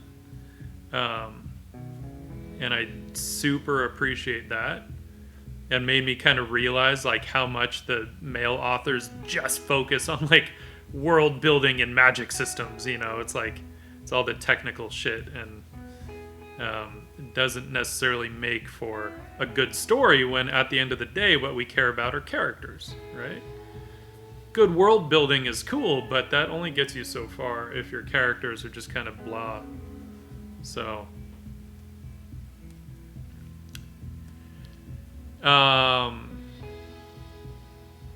yeah, I love the Expanse show, so I have considered Leviathan Wakes. I don't know. Oh, I don't know if I want to get into that hard of sci-fi just yet, but I'll put it on the list because I know like Autumn also loves those books and has recommended them. But I'll get there. I'll get there.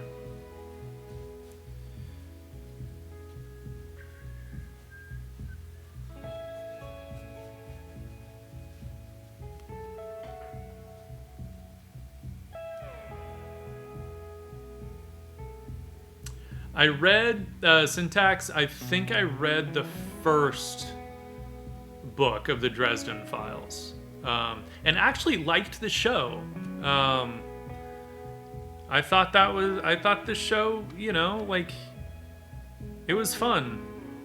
I was kind of bummed that it got canned, but oh well. I just feel like orcs should have like really big meat paws, big mitts.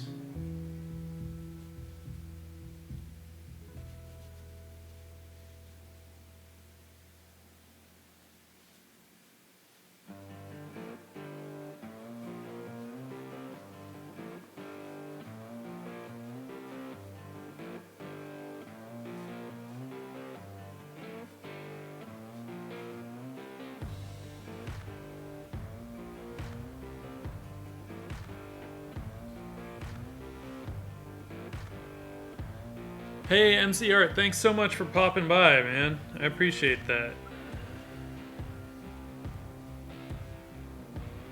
Glad you were able to stop in and check it out.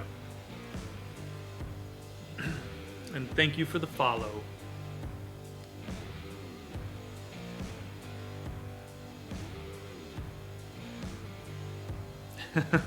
No, that's fair, because I mean there are times that I do want to read more of that stuff, but it's not necessarily William Dunn. Thank you for the follow and welcome.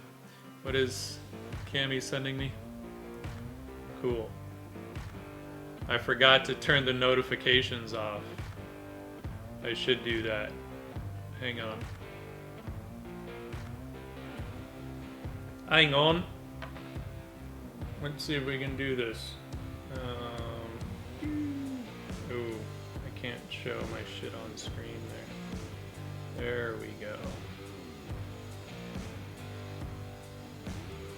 There. Because I don't want like work, if work notifications pop up. I just don't want to see them. Yeah, again, it kind of depends on what, like, I've been reading right before I go to bed, so there's certain things that I just, like, I don't want to worry about stuff that, like, really gets my mind going, you know?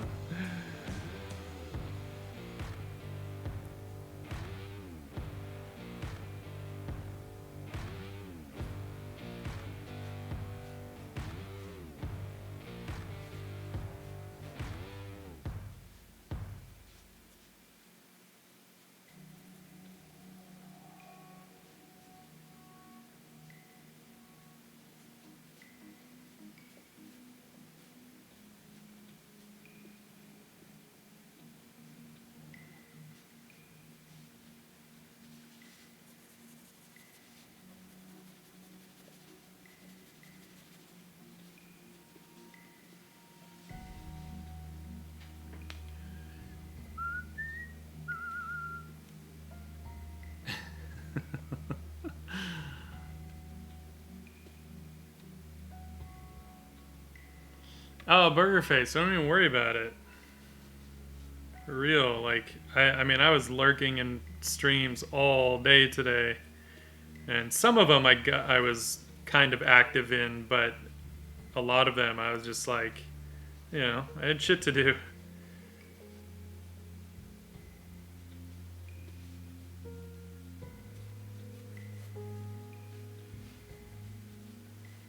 So I understand.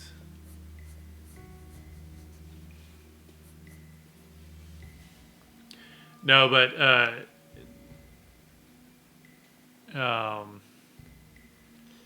Cammy, I forgot the wallpaper on my phone is an ink drawing I did, but it's probably not safe for stream. So that's why I was like, I had to be careful about how I navigated my phone because I didn't want, you know,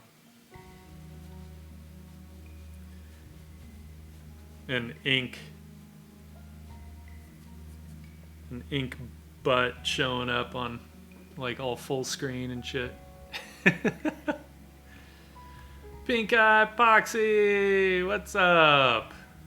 That's funny because I was gonna say like I was lurking in most of the streams today, except then I got all active in Pink Eye Poxy's stream. Welcome, welcome. And you know what I haven't done is I have not shouted out anybody, and we need to do that, people.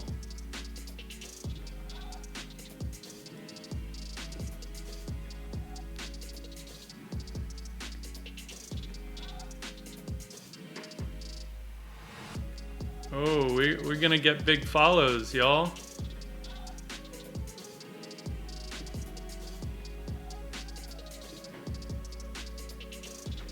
Wait, let's ban our follower. Goodbye.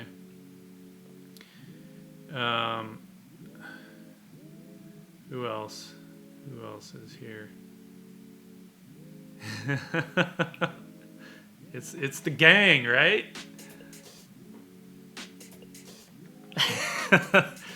Paradox Moose, absolutely. I was very, very glad when I saw that she was gung-ho for nerding out about oil paint materials just as much as me. Because that shit makes me happy. I mean, really nerding out about any art materials. For anyone just coming in, we'll show really quick what we finished up. So this is what we finished up at the first part of the stream, right? Is this pen and ink drawing here.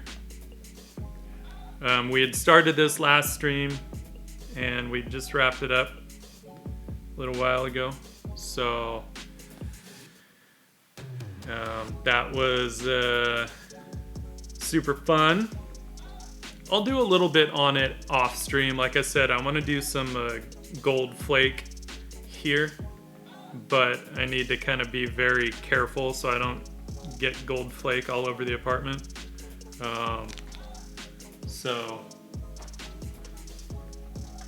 And then this guy, I want to start doing some, if I can, hurry up and stop distracting myself with needless detail. I want to do some ink wash on our big orc boy here. Oh, Burger Face wants the kitty. All right. All right.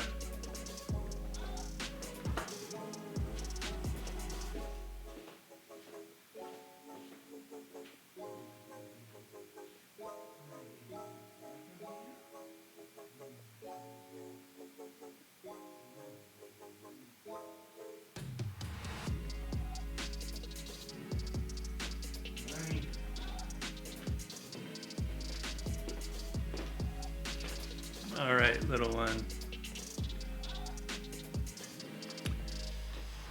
Say hi, kitten. Hmm? No, you're not gonna say hi? She's like, nope. Nope, where are we? There she is. With her little sleepy face. Sleepy face. Dana. She's like, put me down, Dad. Yeah. But we like your little black toe beans, kitten. We like your little black toe beans. Huh? Yeah.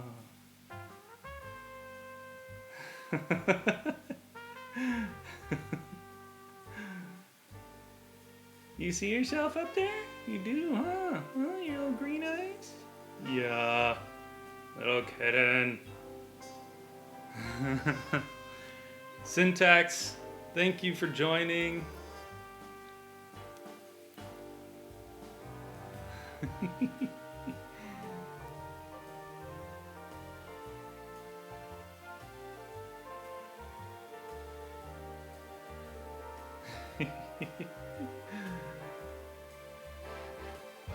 Put that little tongue away. Put that little tongue away. You. Alright. There's the kitty.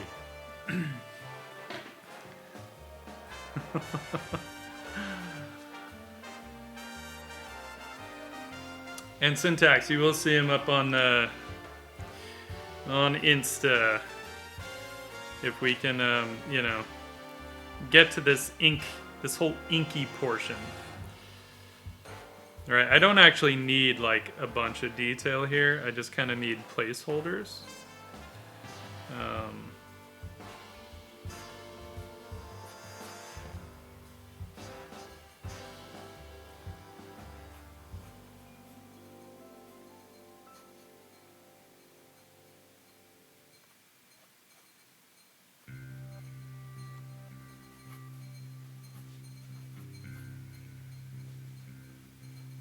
Got his big ass axe.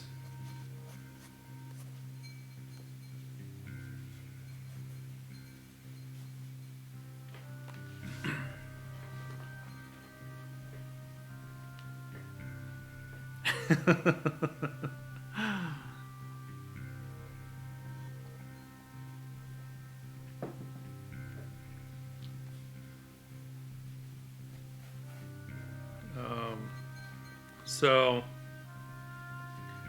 you know, he's got this big chain, but I kind of want to, we're gonna just stick with our witch girl. We're gonna stick with our human skull theme here. This dude's obviously a big boy, if that's a human skull. It's like a giant orc.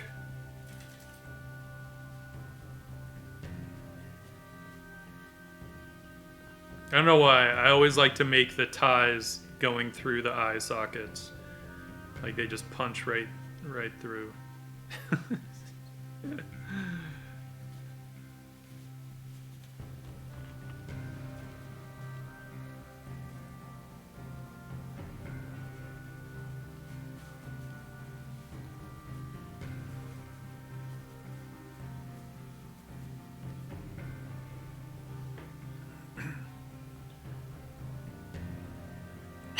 Yes, Paradox, that's it. Exactly. Sourfang. Pixie Hollow Punk, hello, by the way. I don't know who Sourfang is. Sourfang? That is out of my purview, my friend.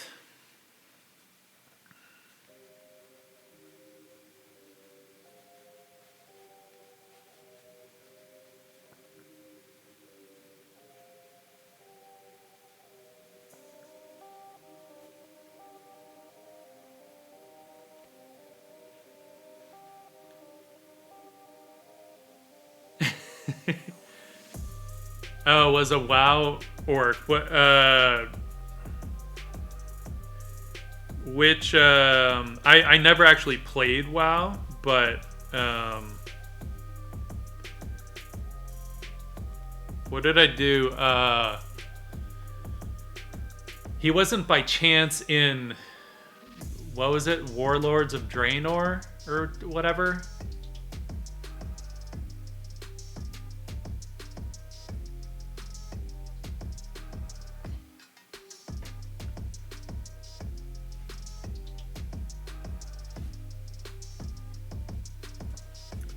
Let's see.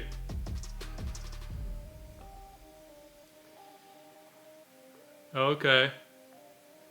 Varrock Sourfang.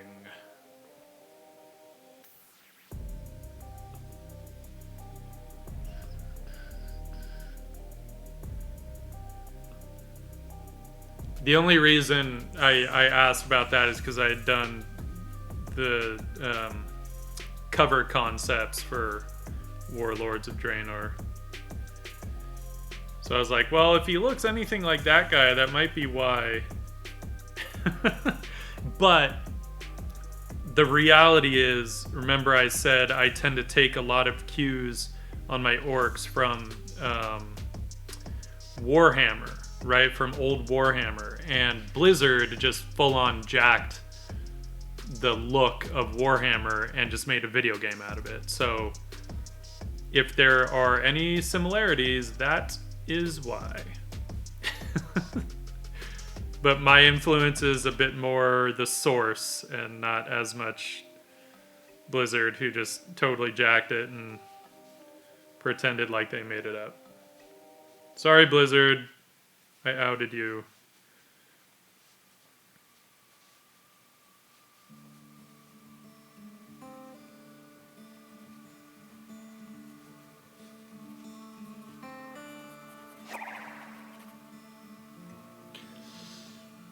Midas D123. Thank you for the follow. Yeah.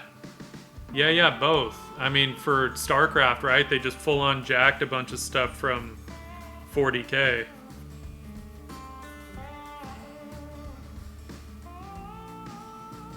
Granted, they managed to make a pretty much perfect game out of it, so props to them, right?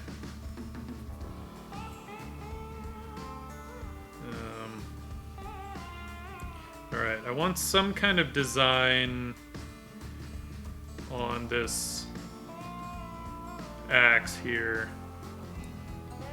But then I want to get into the inks, the ink wash.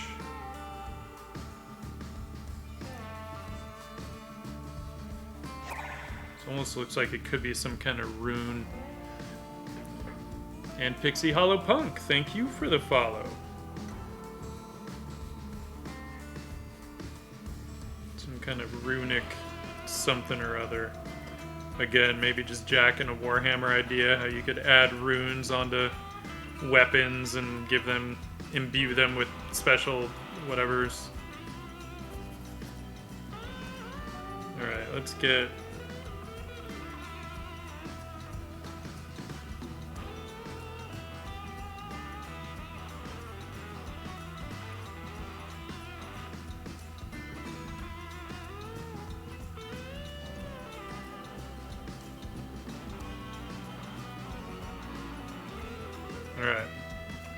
Alright, good enough for government work. Let's get into our inky goodness.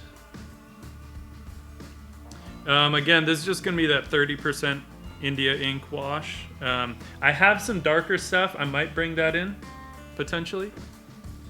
But...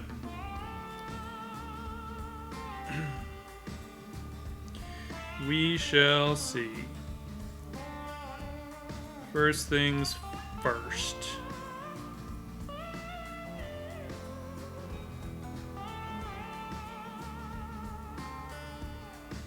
And that line will forever be ruined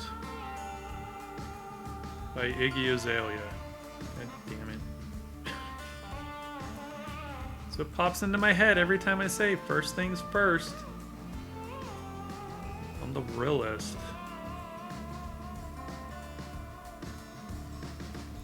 Whatever happened to her? She was like so big for a hot second.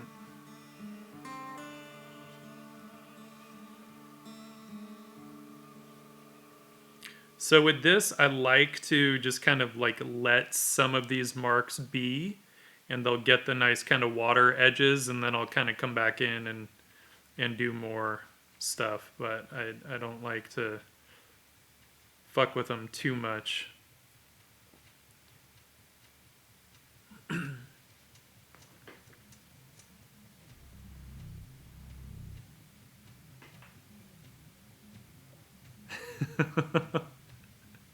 That's okay, Cammy. There is nothing wrong with seeing optical illusions. One of the other things I also like to do sometimes is, rather than use the black for the underdrawing with the pencil, I'll use orange just because the ink looks so cool with orange. I haven't done that in a while, but it is kind of fun to, you know, really take the color of the underdrawing into account. Well, I appreciate that, Pixie Hollow Punk, very much.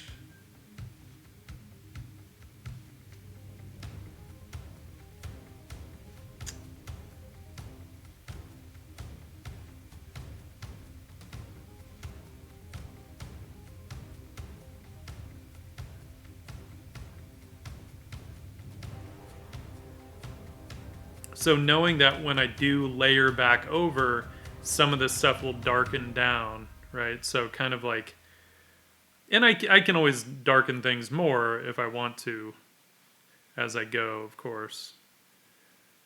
But I also kind of want to control some of these values a bit. I don't necessarily want to just go like straight to really dark values anywhere. I want to kind of give myself the option to build that stuff up. And this is like such a nice way to do it, I think, because you end up with some really fun textures. And I might bring in a little bit of water just to lighten some of this stuff even more. And knock out the white.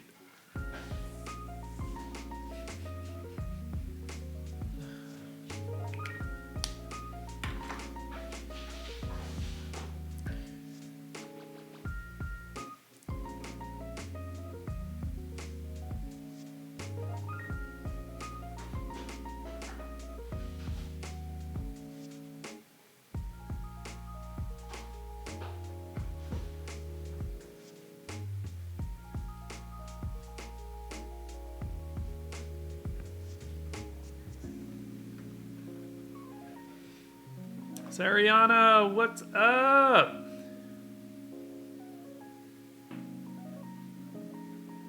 How's it going?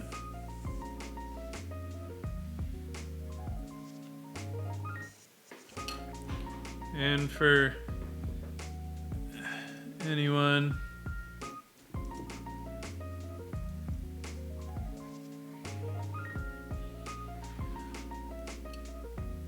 did I spell that right?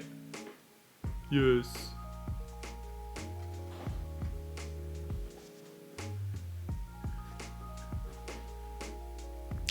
Our Frosty, it's a combination of lots of practice and not caring too much.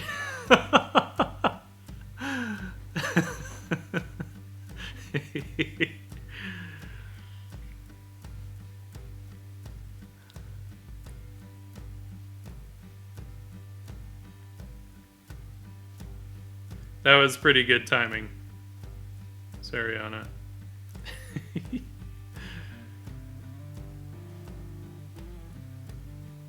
You're like, yeah, follow that link.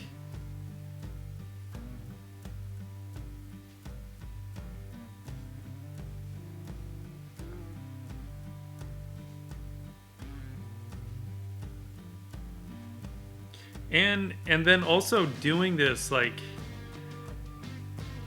because these watermark edges are so nice, you know, it's nice to leave some space, leave some air in there.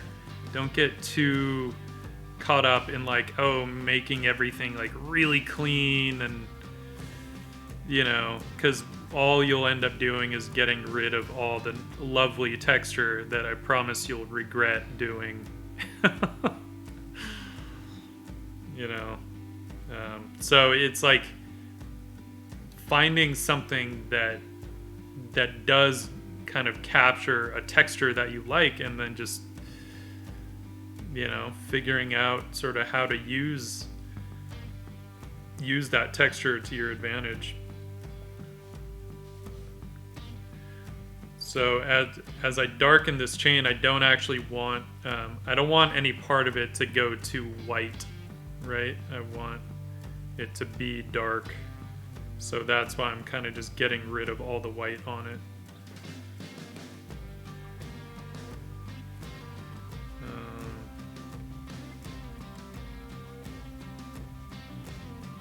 And doing this stuff, it's all about kind of working in passes, right? So working my way through the piece and then coming back and starting to like darken more stuff down. I think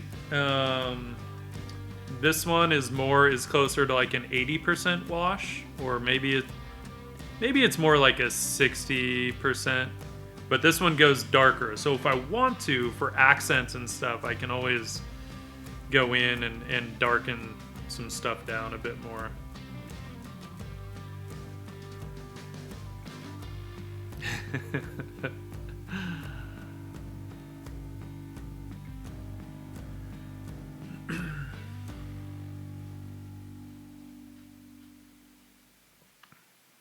Yeah, our Frosty, I think some of that, you know, that kind of stuff is mostly just in being very direct. Like, don't fuss with it too much. Because I think there's a certain beauty in not being super precise with this stuff. And it's when we start to try and control it too much that I think it will tend to get away from us. And that's when we can make mistakes, really, right?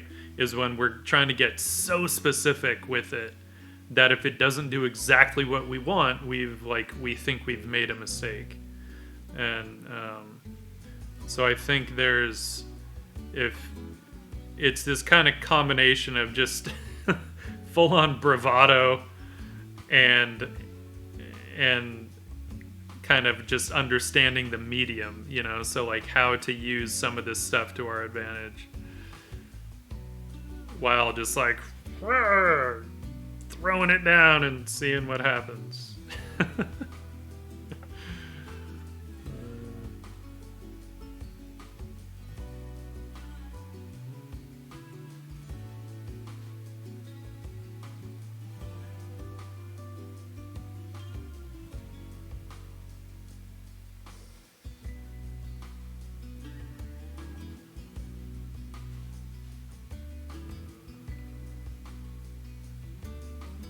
Guy needs some kind of a scar. Right, he just looks like he would have some scars. I don't think you get to look like this dude and not have any scars.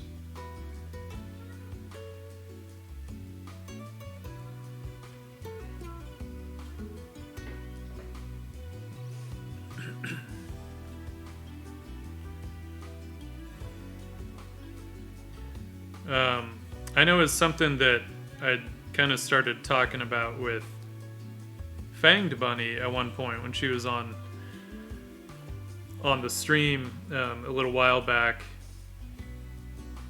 in the chat, but then we also kind of continued some of the conversation on her stream, which is a lot of it is also just giving yourself permission, you know, that like, and I mean, I know from experience just how much we get caught up in like, oh, this is what it's supposed to be, you know, this is how we're supposed to use this medium or that medium, or this is the look we're supposed to go for, or this is what it means to do a finished image.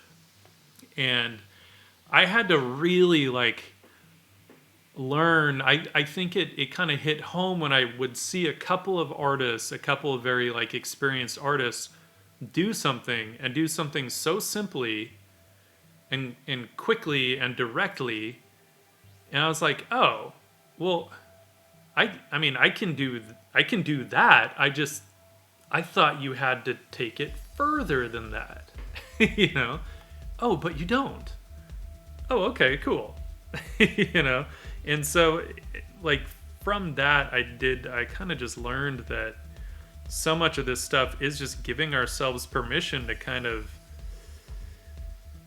ease up a little bit, you know, and have some fun, and no one is saying like, unless you're doing something very specific for a client, there's no one to say that anything we do has to look a certain way, you know. If someone doesn't like it, who cares? It's not for them, right? But from my experience, if we do something that we really like, there's a good chance other people will too. I doubt we're the only person in the world that is going to like this thing, you know?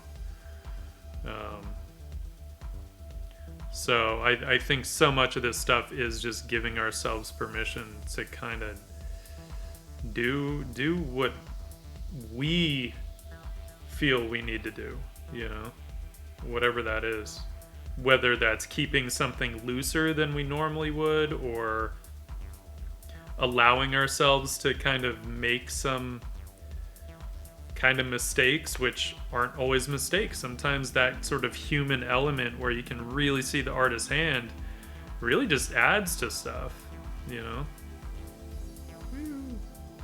Right? We can even get a little bit of ink splatter. I don't mind that.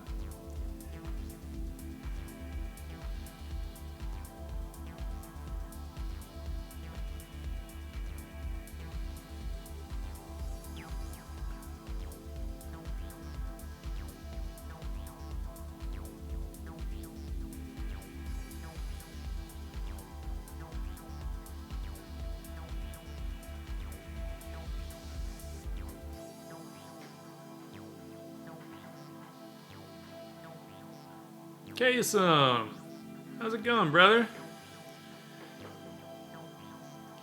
Everyone, if you do not already follow Kaysum, you absolutely should. For any of you who are still kind of new to figuring out this whole art adventure, I highly recommend his channel.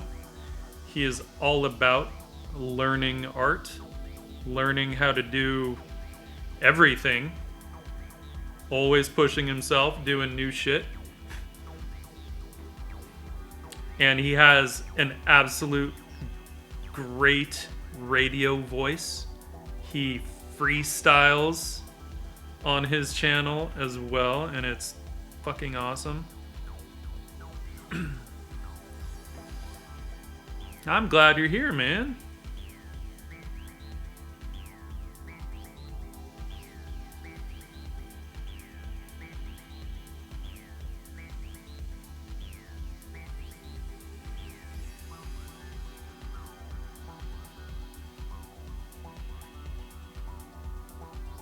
We're just doing some fun kind of ink wash stuff.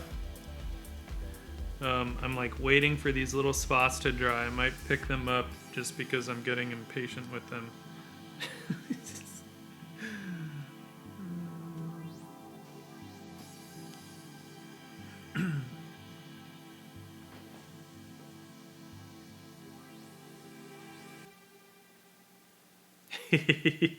Yeah, but you know, we love those traditional art struggles, you know?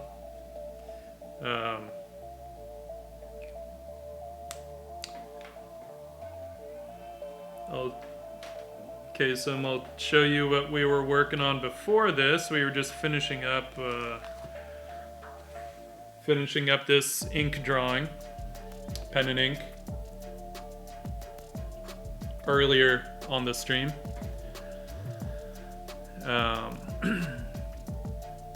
Had a lot of fun with that. I'm probably gonna add some gold leaf flakes in here, but not just yet. So we were having a lot of fun with this, with the pen and ink and a little bit of watercolor in there. Yeah.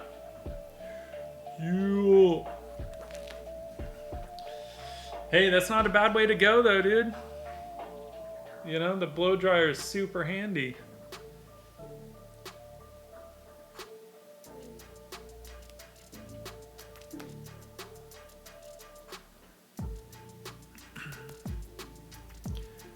You see Kasem's awesome emotes. Is that Rock Lee, Kasem? Or is this like emoji version of you? The crying one looks like Rock Lee with the eyebrows.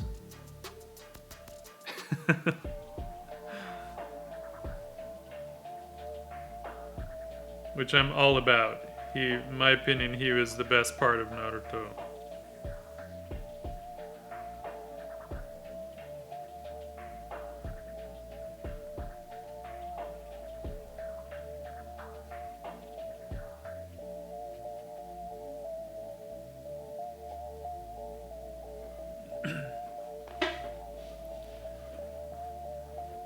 Yeah, he has great emotes.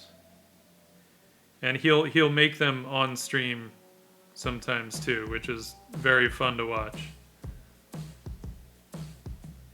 Kasem, what's your stream schedule? Let folks know.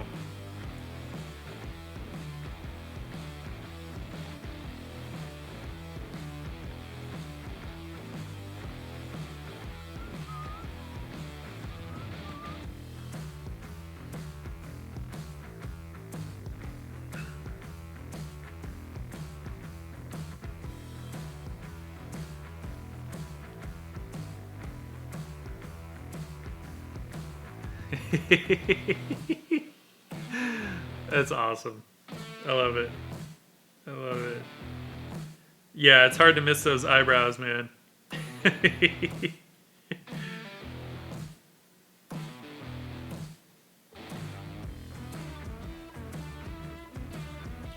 Kasem also has beautiful, luscious hair, so if nothing else, follow him for that.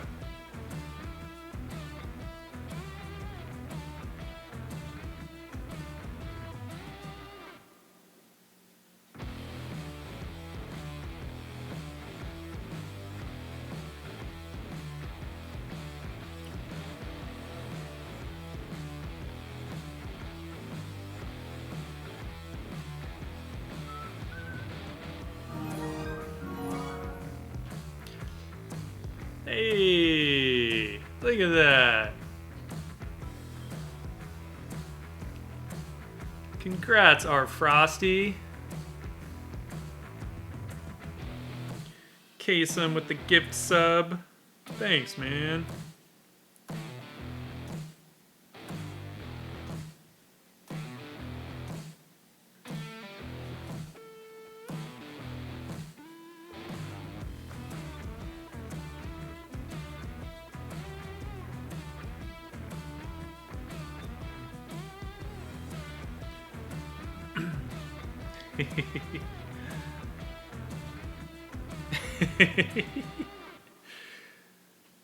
No, dude, I love having your stream on, even if I'm working, and normally I'm working, but it's, you know,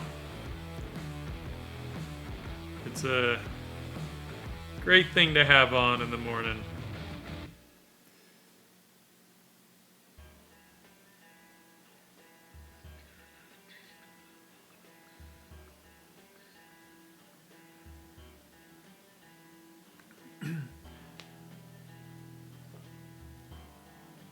I believe so. I'm in LA, and I think you're up in SF, right?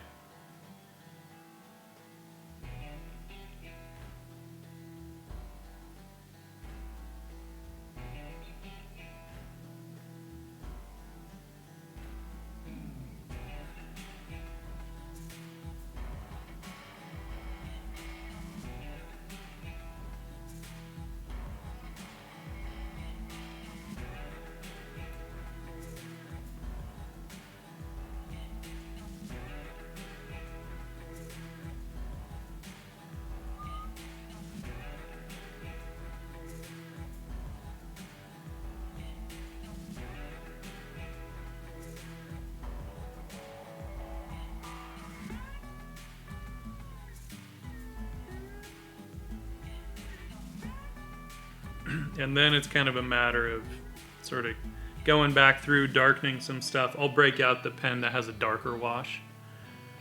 So,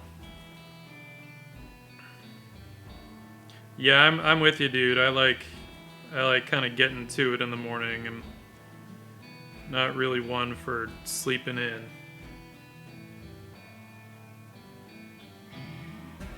Too much art to be done. I start to get antsy. Like once I'm awake, I don't really want to just lay in bed. Can't do it.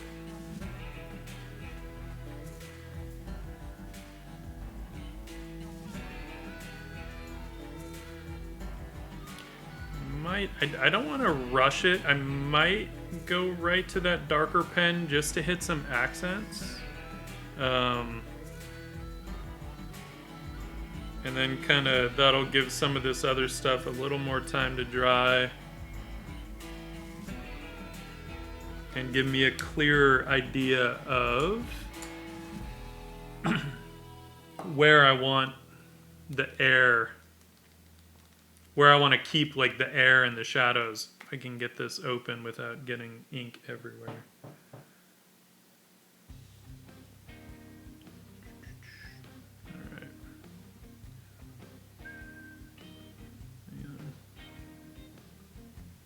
Yeah, that's not too dark. Cool.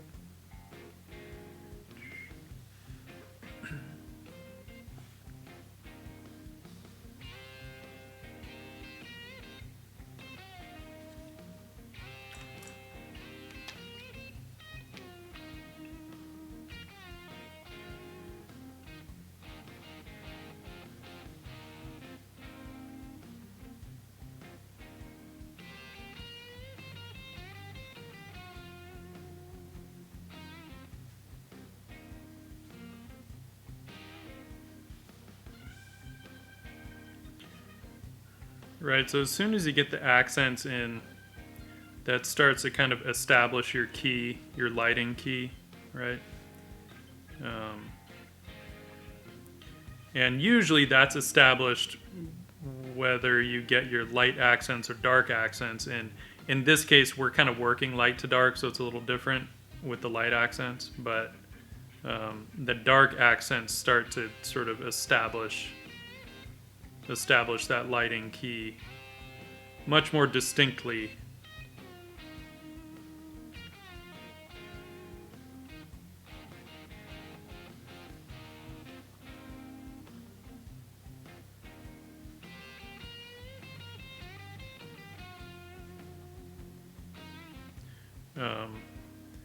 You know, if we'd kept the accents lighter, then that throws it into a much higher key range.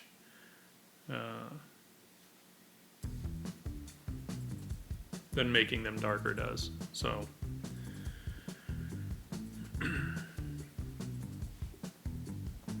always worth thinking about.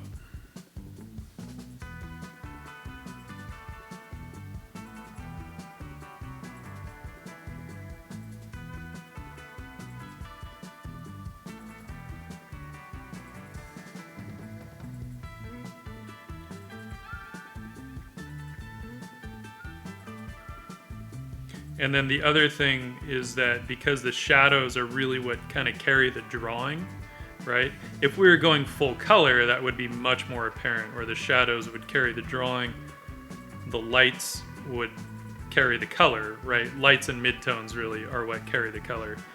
In this case, we're not dealing with color, but the shadows are still what sort of reinforce the drawing aspect from a structural standpoint, right? So that's also where these dark accents, I feel, are always like really important, because we don't want to think of the drawing as line work in this case, right? Unless we're doing a very line art heavy kind of a piece. So that's where the structure gets reinforced then.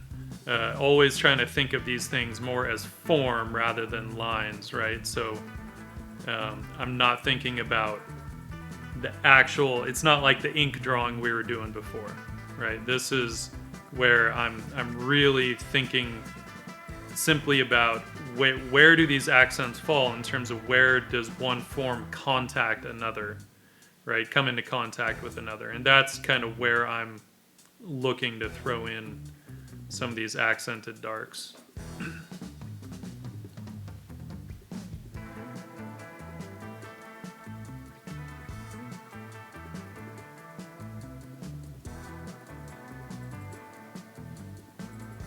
So I guess thinking of it more as, like, we still want to think about the quality of the mark making, but not as it pertains to the traditional sense of line art, right?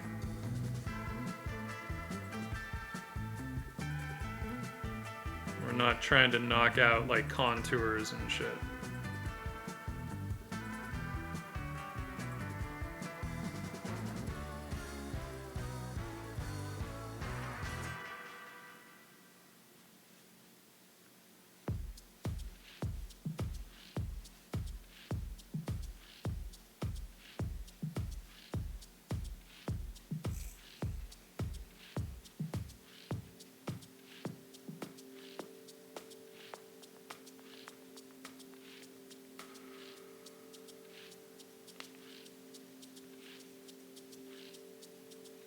Who wants to become famous?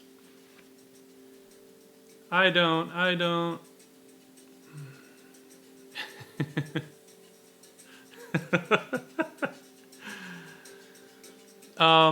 Yeah, our Frosty, I would argue it's still more helpful to think of it as form rather than a shape, because a shape could be a flat 2D shape, right?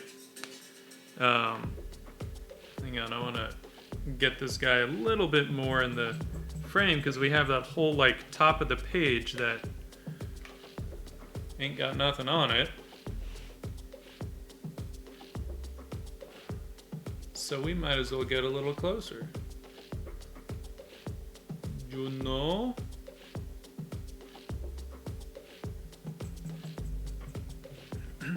So just trying to think of the form in a more three-dimensional sense, right?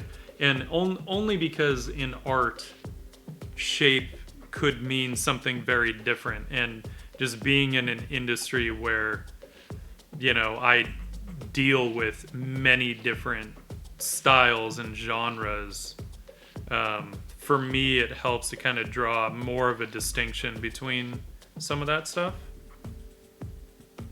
Alright, I'm not going to get too far down with the darker stuff. I want to get back to the lighter wash and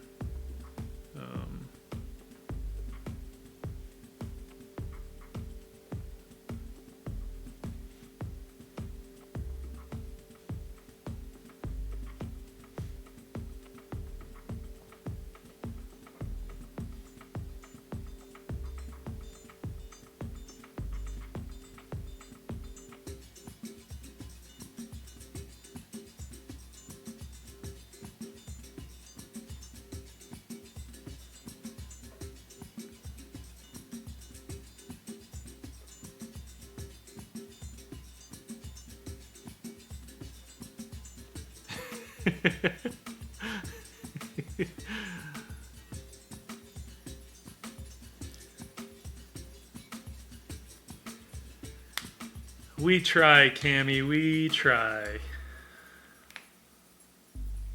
Gonna go back to our 30% wash here and ease in some darker kind of values or more values.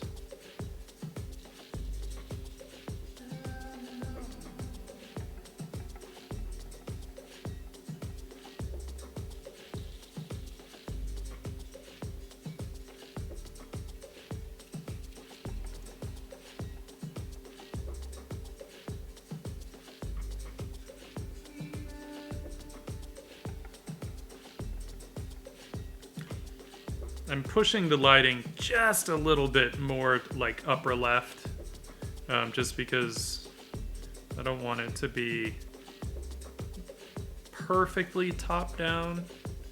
Just like being able to describe a little bit more form than that gives us. So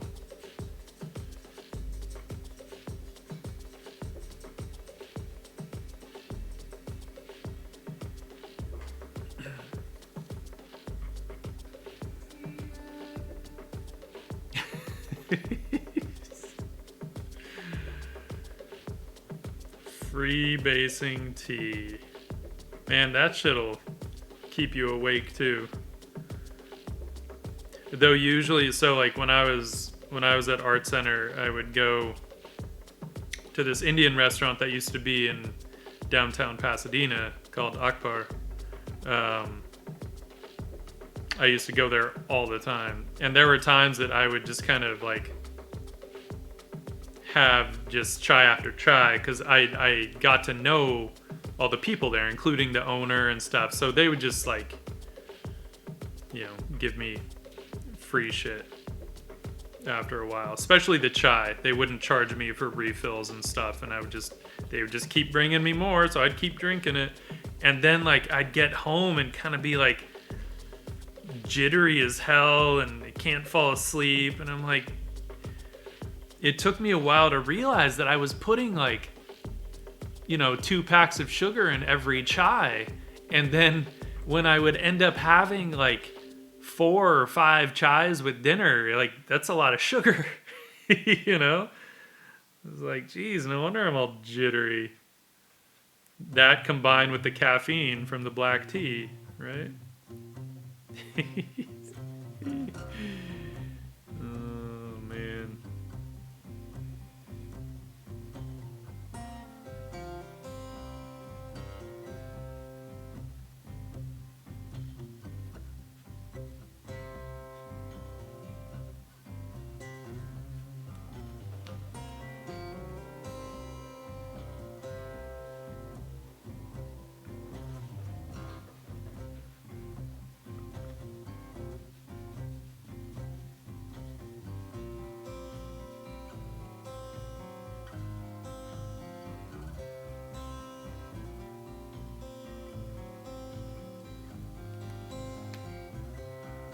Oh, we're gonna play a tune, huh? Alright, we can play a tune. We can do that.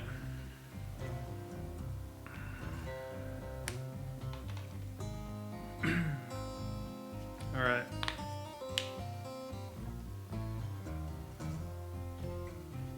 Alright, let's see here. What do we got?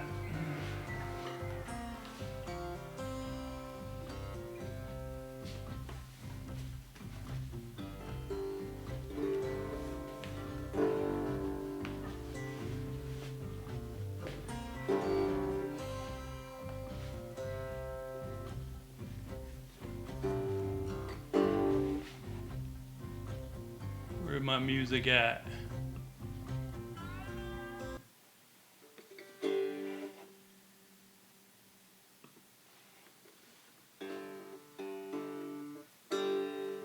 And my...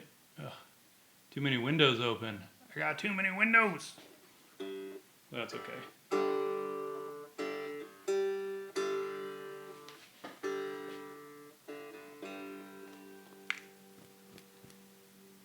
Shake out that hand. Or maybe we'll do a pick for now.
That's okay. We can be in an old Western movie. That's cool.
All right.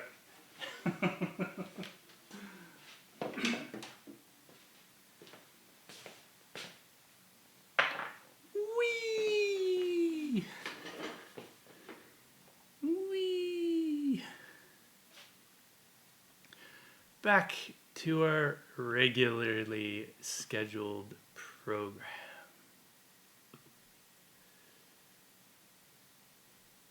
Word. Oh, music. Music, or this could get awkward.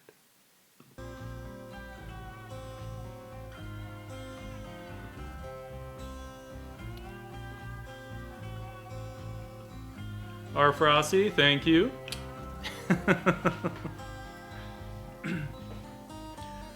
That was a fun little foray.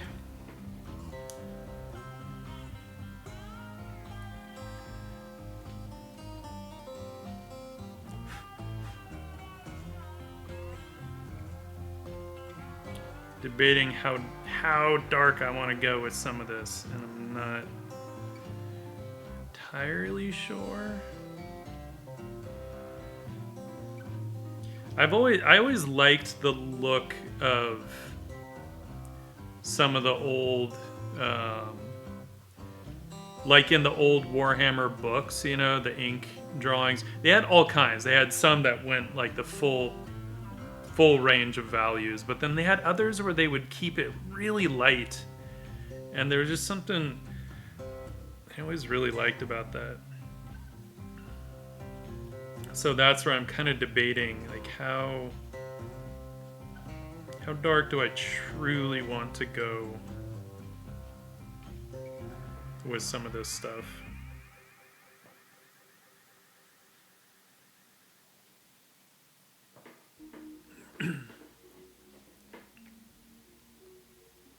And what I also might do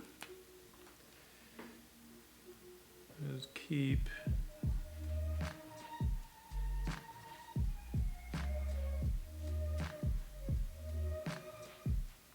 that guy.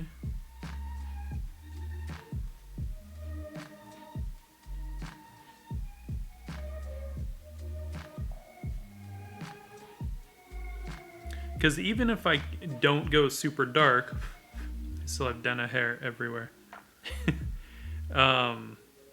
You know, I don't necessarily want like all this white, right? So now is a good time to really start thinking about like kind of what our highlight range is and all that stuff. That's where the water comes in handy, right? To control some of these washes in here. And I mean, this is no different than watercolor, really. The only thing is that I'm working monochromatic, right?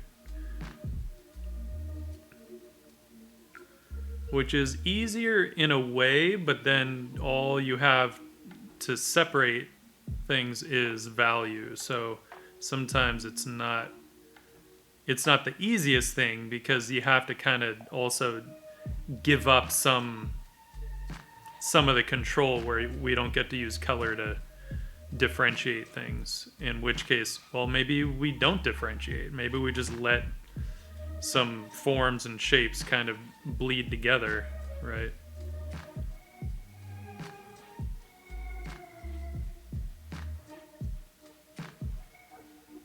And that's okay too. Yeah, Karl Kopinski does that stuff really well.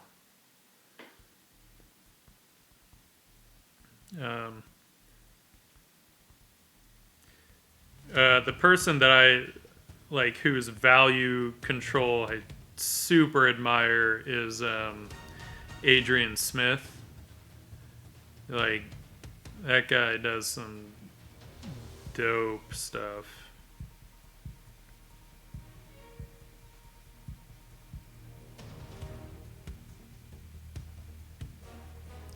So this is where I feel like I can kind of let some of this stuff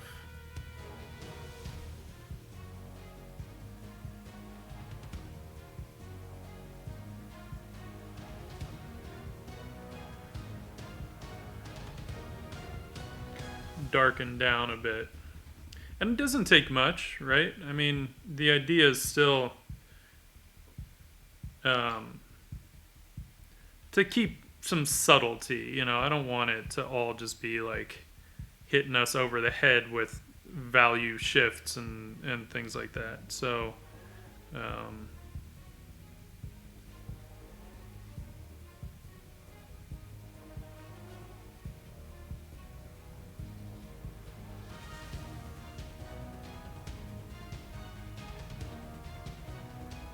it's just sort of knocking that overall light of the page down, even if it's only by like, you know, 3% or something. Doesn't really matter. It's just getting rid of some of that.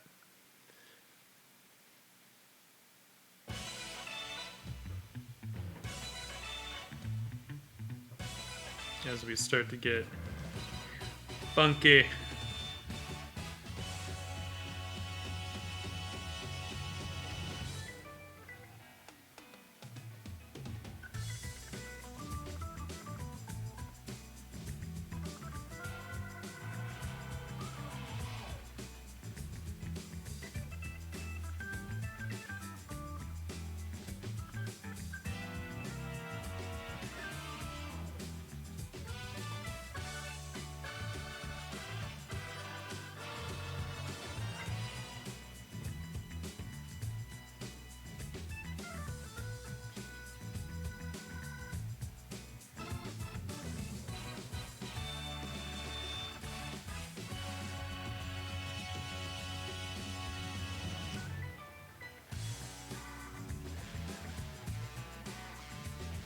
And then sometimes if it starts to get a little too noisy, no,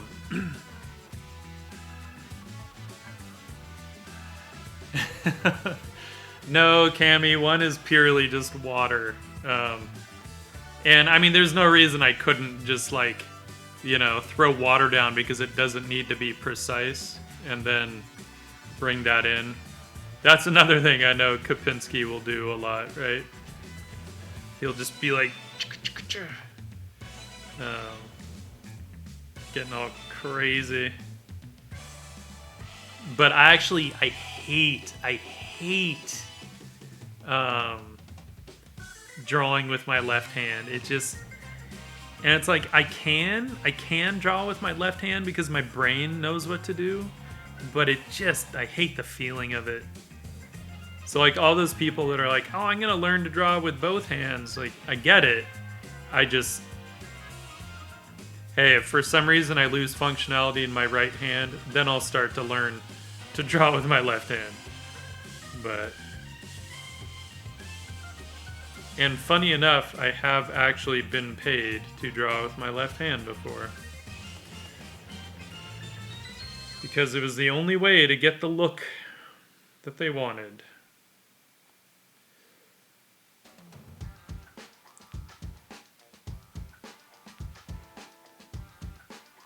And it annoyed me to no end.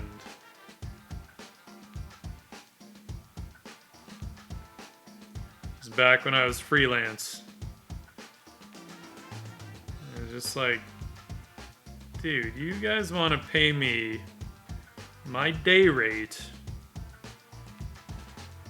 to give you bad left-handed drawings? Really? Are you sure? Are you sure that's what we want to do?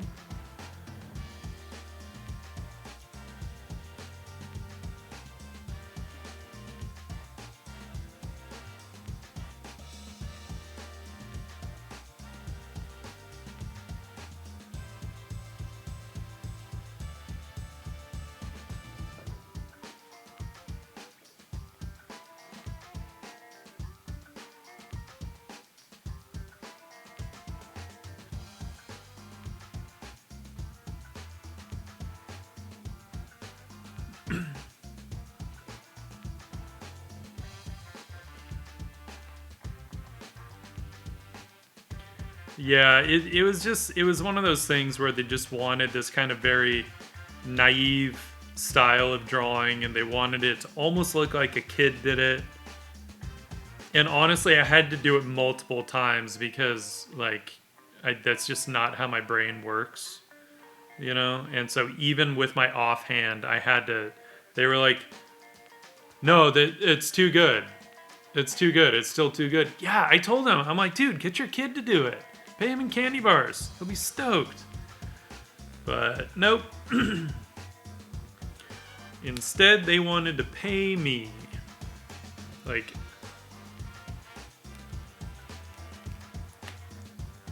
$8.50 a day or something at the time was my day rate.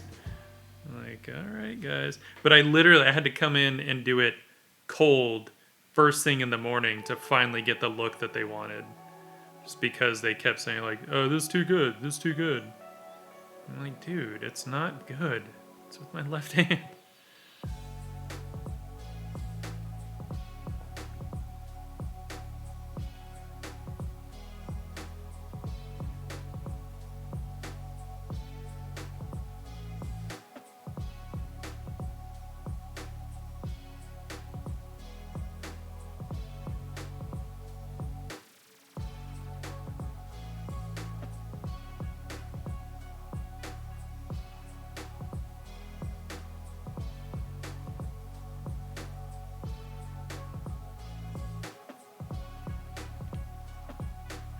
Ah, thank you.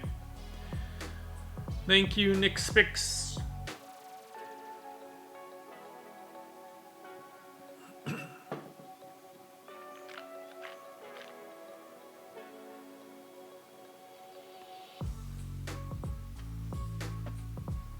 I know I keep looking over at my empty whiskey glass, but I'm like, nah, I don't need more whiskey right now.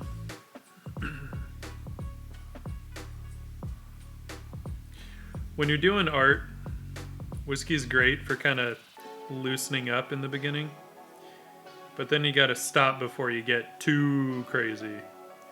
And you start thinking like, yeah, this mark and yeah, and then you look at it the next day and you're like, I fucked that up big time. Which reminds me, on the 23rd, I'm going to be recording an episode with Modern Day James, which I believe will air on the 26th, in which he and I do a drink and draw virtual whiskey tasting. So we're both going to have a bunch of whiskeys.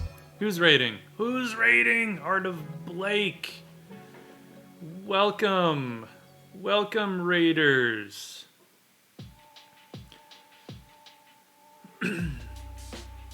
Welcome, Raiders. Art of Blake. Thank you for the raid. Anyone who is new here, I don't know what all we can show some stuff. We can show what we were. Make sure I don't totally fuck this up. Earlier in the stream, we were finishing up this pen and ink piece, which we had a lot of fun with, as you can see. So I do a lot of traditional stuff on the stream. I do some digital as well.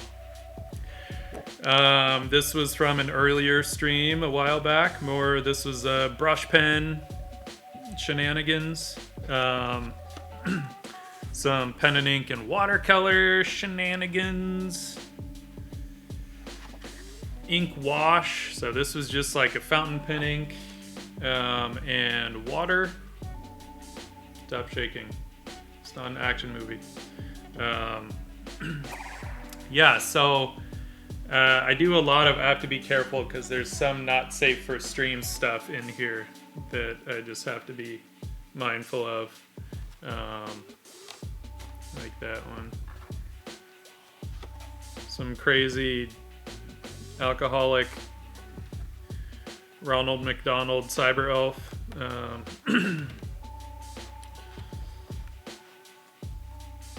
More brush pen and watercolor. Some cyber elf sketchiness.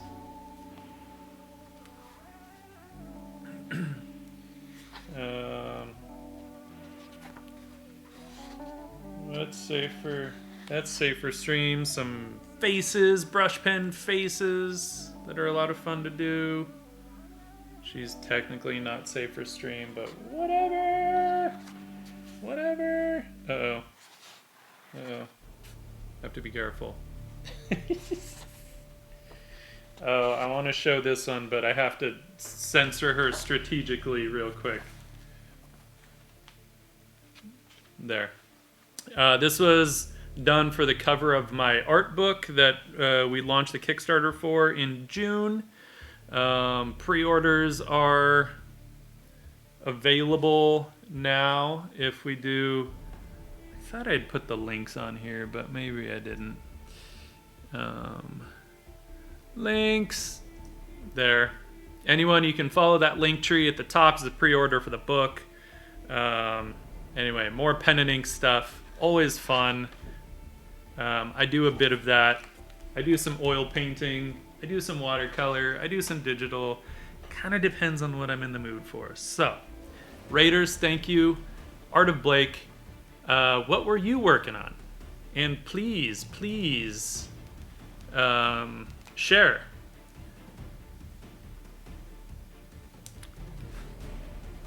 Let us know. And Darko Cato or Dark Zero Cat Zero, thanks for the follow. Nest Nos, thanks for the follow. I appreciate it. And Steve Nigerian Art, thank you for the follow. Ooh, let's see. Steve Nigerian, I think I was in your... Oh, right on. More orcs. Orc Mage. Sweet. Hell yeah. Right on, dude.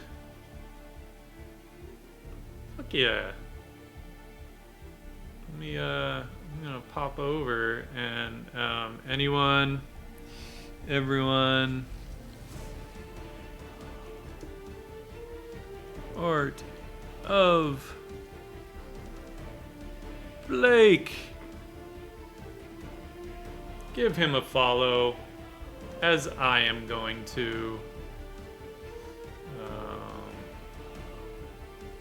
Right on.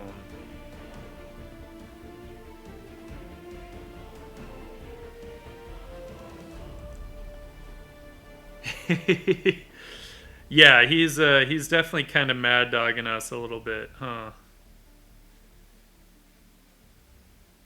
I've just sort of been, gradually working out the values here, and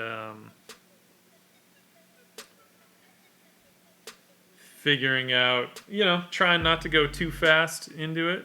Don't want to go too crazy too quickly where we can't take it back.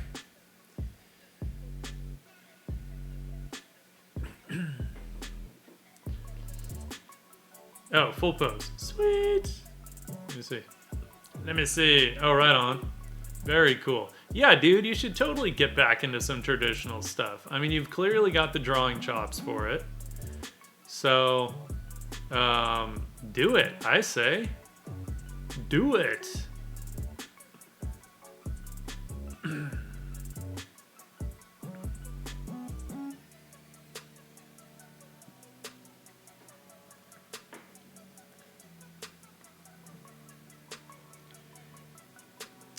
Blake, what were you working in? Are you working on the iPad, or are you working in Photoshop?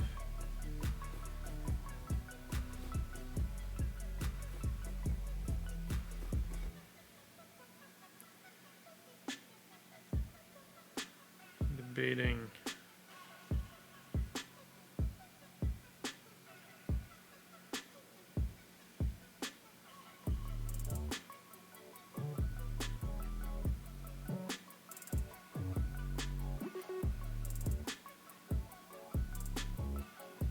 Right on. Cool. Yeah, I oscillate back and forth. There are times that Photoshop just feels right, and then other times that I'm just like, oh, I can't stand this. I need my iPad. And then more often, though, I'm like, I can't stand any of this. I need real paper. But honestly, there are times, depending on what I'm working on, that I'm just like, nope, I do not want to do this traditionally. I have something very specific in mind for some digital. So, time and a place, right? Time and a place for all of it. Swap back to my lighter pen here for a little bit.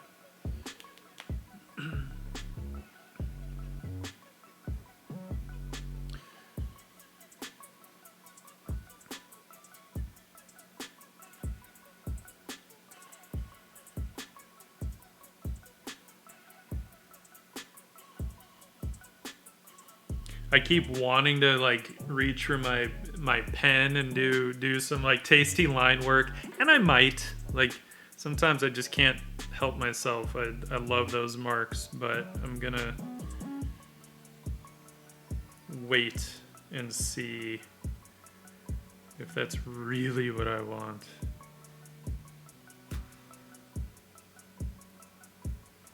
I want to see, can I have this other pen? Oh, that's a big, giant one. It's not bad though.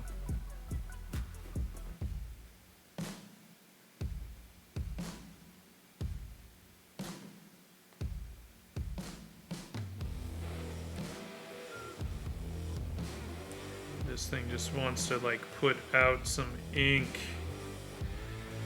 You gotta be careful with that.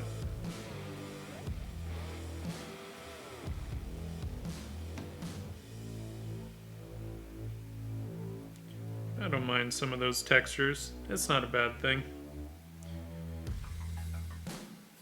Too many pens. Too many pens. I only have 2 hands. Only one of which I enjoy using.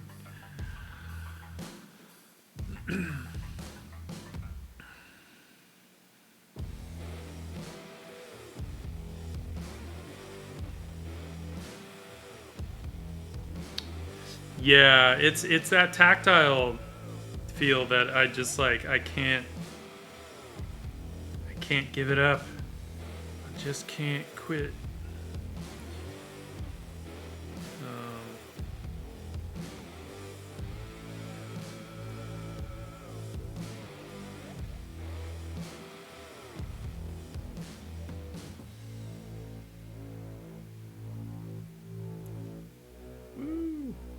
This particular pen, for some reason, just likes to start to put out more and more of whatever it's loaded with.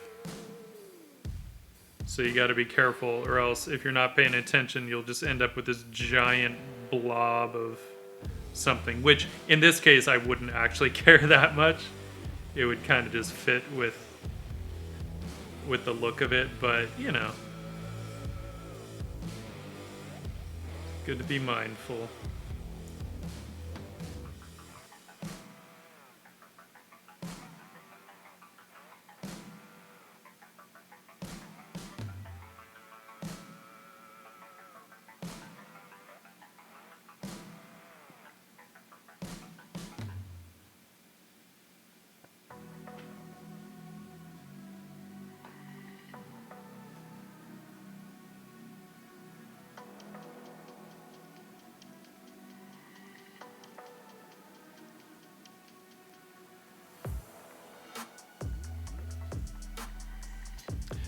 Yeah, that original, of course,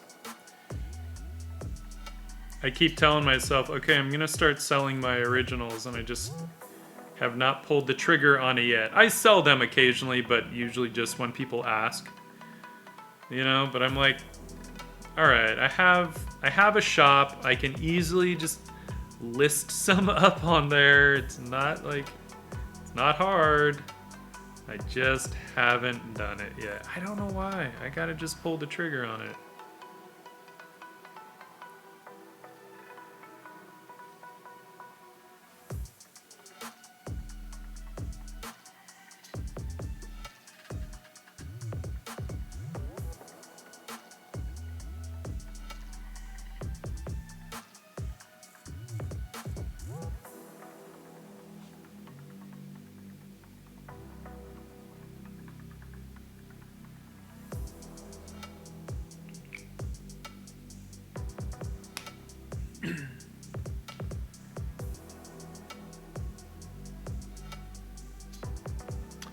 Yeah. I mean, the other thing I've been thinking of, like, I don't know if you follow Ben Caldwell on Instagram at all, but he literally, he just puts up his sketches, and then he'll just have like $60, right? Like in the description. And dude, he sells them every single time. Every single time. He sells them in like an hour. Usually less than that. And granted, they're looser pencil sketches, but his shape design is fucking amazing. That guy is just a machine. A machine. He posts so much. Arta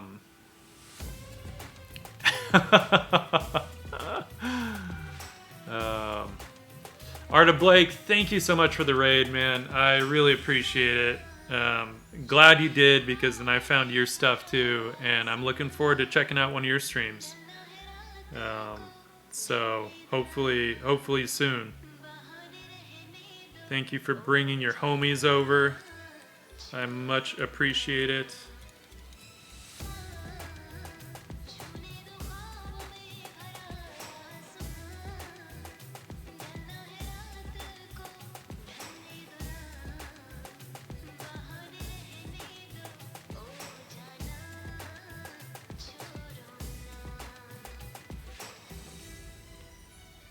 So this stuff I want to just dry with that like kind of watermark edge. So like those things I don't want to touch.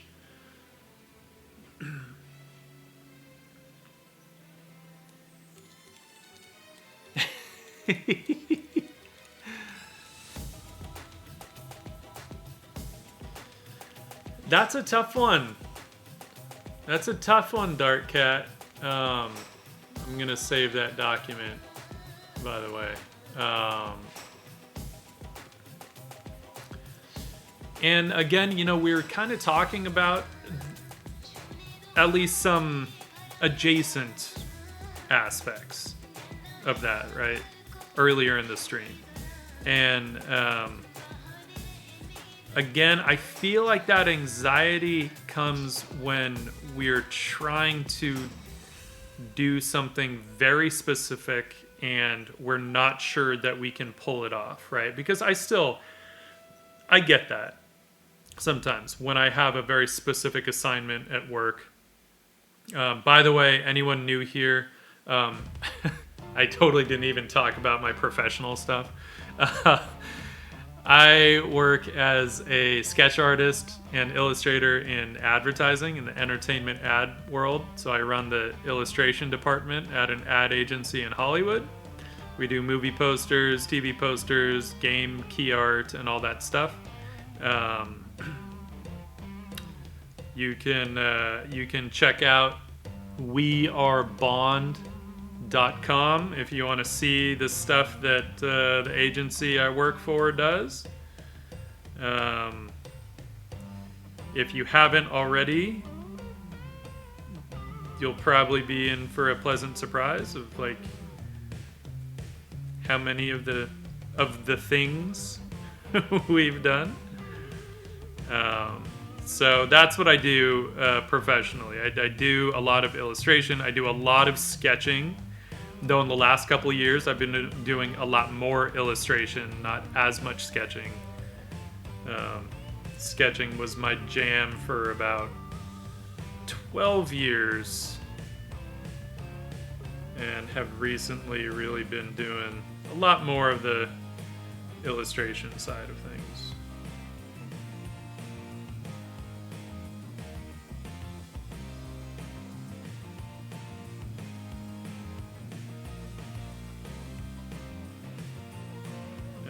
Work with a really great team, not just like the illustration team that we have there, but the art director team as well. Super awesome people. Really fucking good at what they do.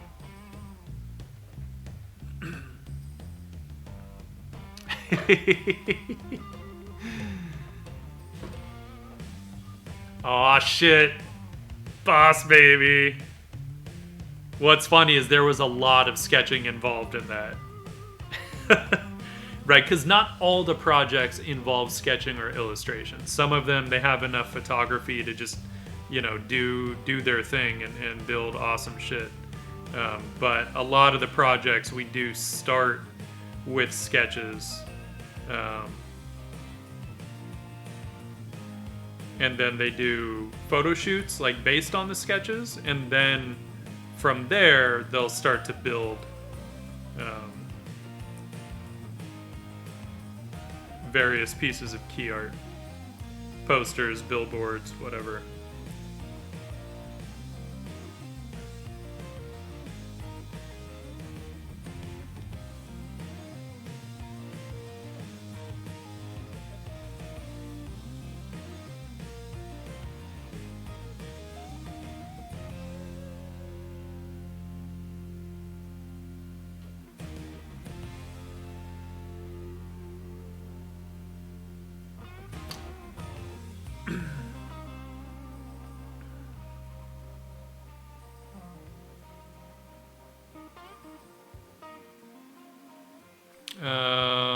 Let's see. Okay.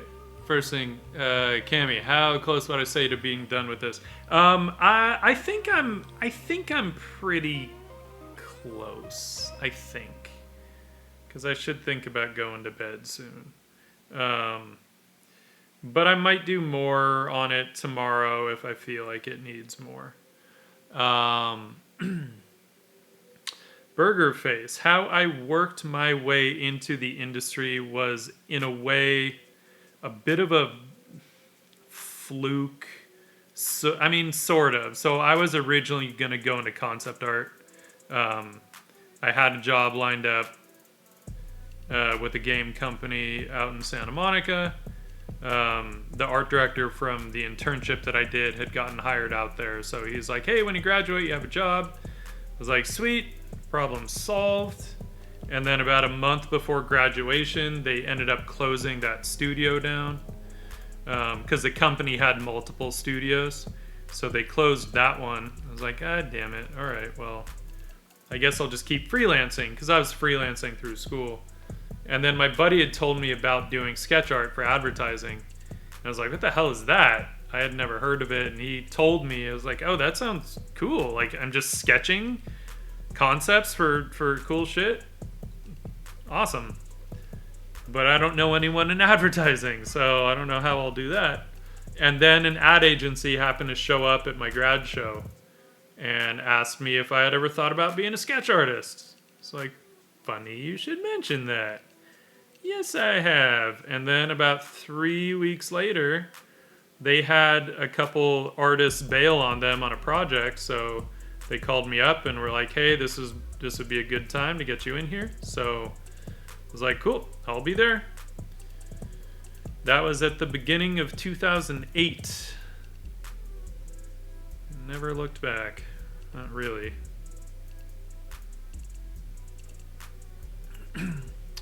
um,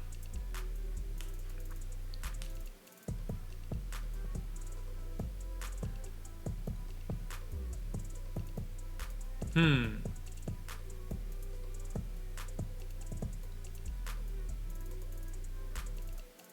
Oh, Paradox Moose. That's funny.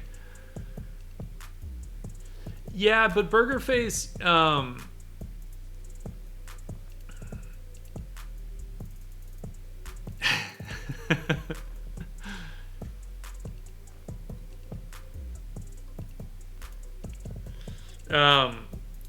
you don't have to have gone to school, and like you've got skills. You can draw. You can yeah. You do good shit. So definitely, like, you shouldn't really have anxiety about whether you went to school or not. That doesn't really matter. What matters is the work and how you get along with people, right? And how you get along with people in some ways is more important, right? Like, we had interviewed some people for the team that, I mean, you could see they were just kind of full of themselves. They weren't going to work well with the team. Their portfolios were awesome, and I didn't want them on my team. And that was it. So, um, I didn't care that their portfolio was awesome. I have a team that I love. We work really well together, and I would rather have someone on. Luckily, everyone on the team is really good, but I would rather, like, let's say if we're rating portfolios from like 1 to 10, 10 being the best, I would rather bring on, like, a 6 or a 7 that gets along with the team really well, because I know that I can push them and teach them, and they'll get better. I don't need them to be everything right off the bat. But the most important thing is how they gel. You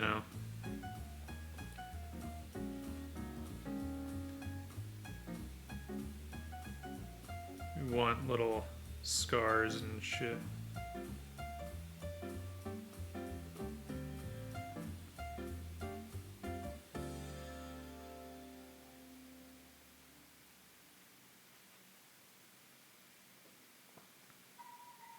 See how all these are, like, drawing with these nice edges on those marks? Like, I love that shit.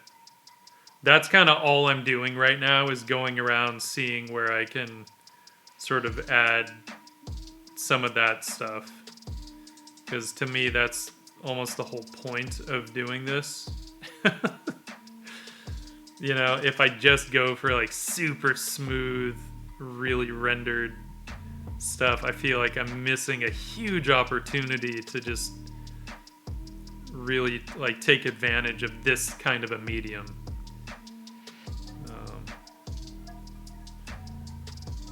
And that's where sometimes the mark making is all you need. It doesn't matter if you know exactly what's happening in an area. If the mark making is a pleasure to look at, then I mean, shit, job done. Right? I mean, that's where abstract artists kind of are coming from. It really is. But I prefer having that kind of mark making within a representational thing, yeah. Uncommon username. Thank you for the follow.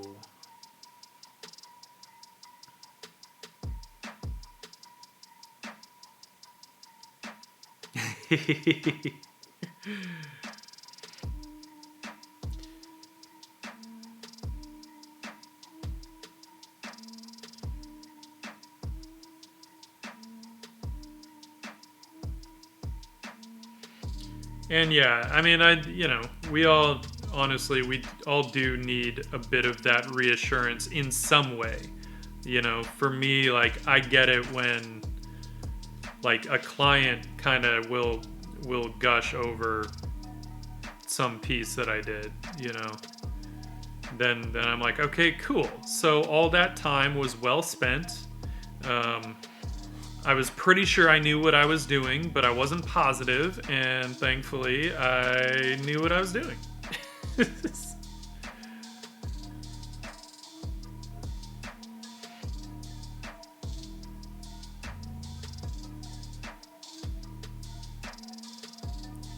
You know, we had one client who had seen that art poster that I had done for Joker where his face is like melting, kind of.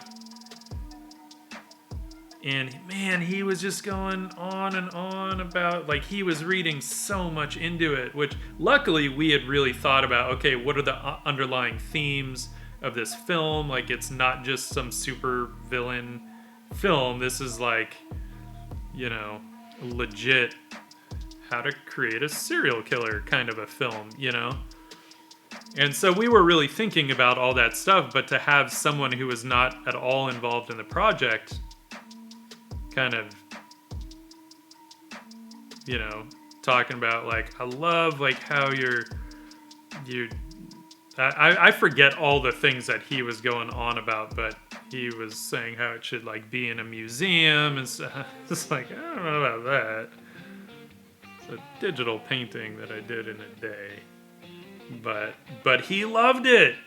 It's like, cool. Thanks, bro.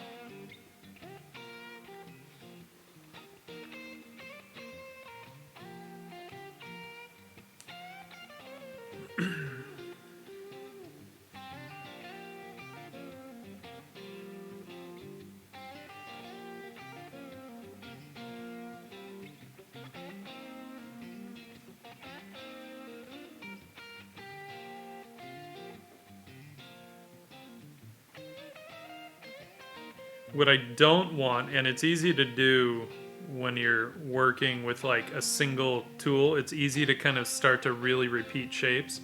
So I don't want, like, this and this were gonna be a little too similar. So that's why I was like, all right, let's change that shape up a little bit, right? We want some variety. We don't want just everything repeated.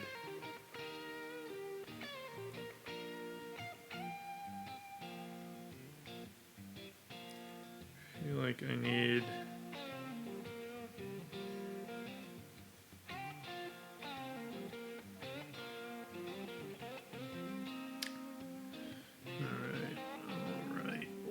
Alright. Back to our darker one here.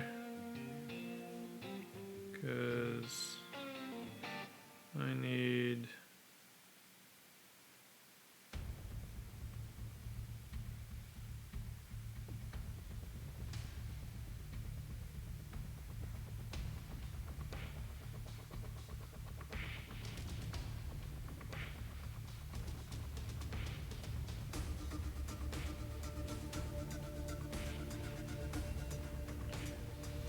This change has got like abstract as hell.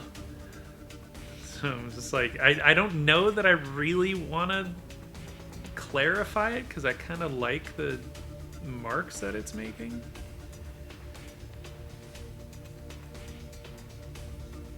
But I do want this skull to maybe read a little better.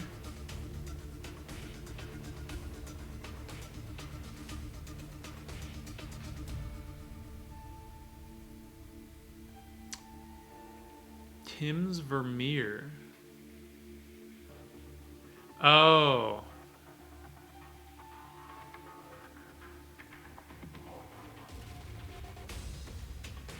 Oh, you with the camera obscura stuff, right? Yeah, I don't know. I mean, you know, we can't, regardless of however he created that, like, you can't really argue the beautiful subtlety of his colors and lighting, which no matter how you do it, especially at that time, he still had to paint it. You know what I mean? It's not like snapping a photo, printing it out, and just doing a few strokes on top where most of the work is done for you. So he still had to have that skill and the paint handling and all that shit. So, you know, I mean, he may have felt that way, but I would argue that yes, it belongs in a museum. You know, especially if you look at like some of the other shit that was going on, right? At that time. I mean, there was a lot of amazing stuff too, of course, but there's a lot of crap that we could argue maybe doesn't belong in the museum. But at the same time, and this is where, like, you know, I'm not into the modern art movement personally, but it was an important movement, and you know, it changed the face of art worldwide. So in that sense, it's important enough that it does need to be in a museum, you know, and that's the thing, like, museums, it's not always about skill. It's not always about whether something is an amazing painting. If a piece had a profound effect, you know, on the world, especially at a time when art was a huge part of media for people, you know, if it had a profound effect, then it should be in a museum, right?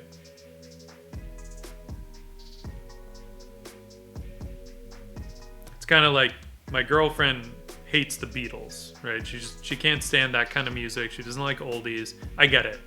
And I totally get that. It's fine. I like the Beatles.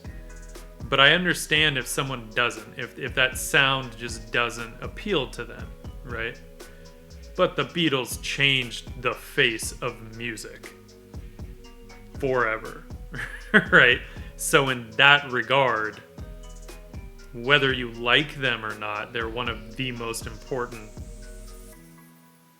musical groups ever, right?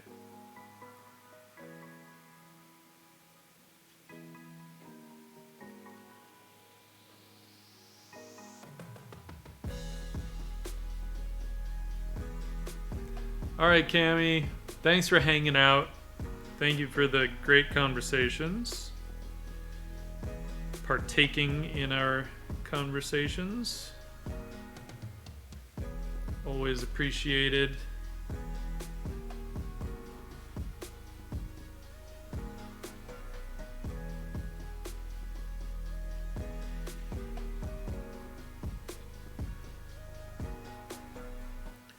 So this is where I have to kind of be like, all right, well, how dark am I trying to go? Because this stuff will only go so dark without just layering and layering and layering and layering, right? Which I don't have the patience for that kind of shit. So if I want to like get some real accents in here, that's where I'd have to kind of break out the either the pen, or I can do a little bit of work in pencil, right? With our black that we started with. Because I kind of want...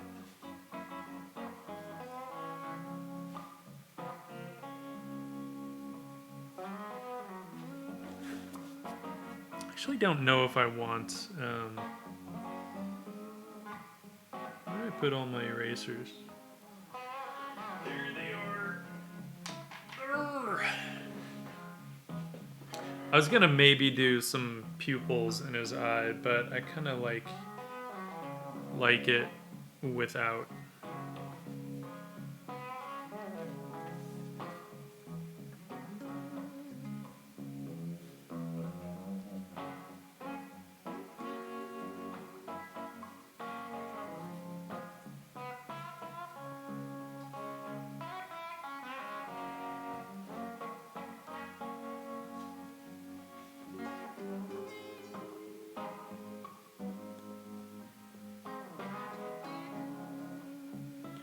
This is where a little bit of a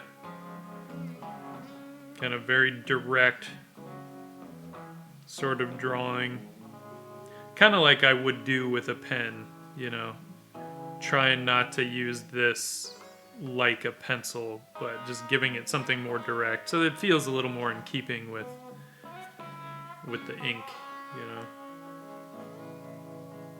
But I feel like for now we got to a good place. Which, I'd say keep the eyes light, but darken up under his axe. Yeah, I know, right? Because that kept getting lighter and lighter and lighter as it dried. But I'm like, I don't want to fuss with it too much. Because I don't know if I have something that'll give me... Unless I go, like, straight up ink. I don't know if I have... That's a small one. But maybe. Because, yeah, every time I tried to darken that, it just would lighten up so much.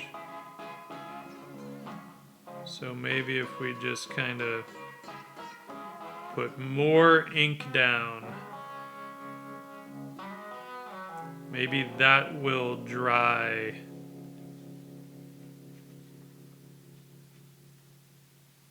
the way we want it to. Woo! Careful. I don't want that to drip too much.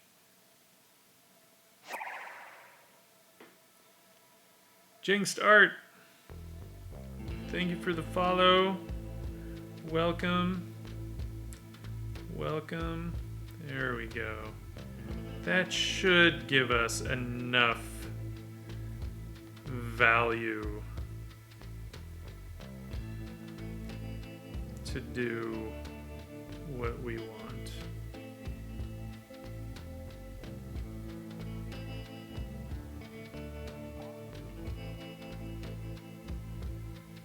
And I want some separation as well between the hands.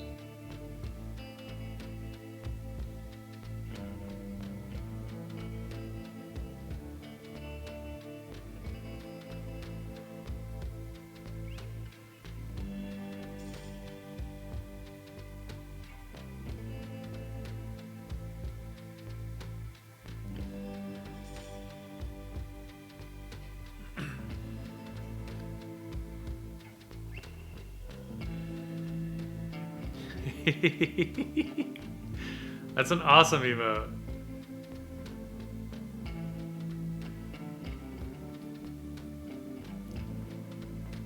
Jinxed art, are those your emotes? Because those are pretty damn cool. The name sounds familiar, but I don't know if I know your stuff.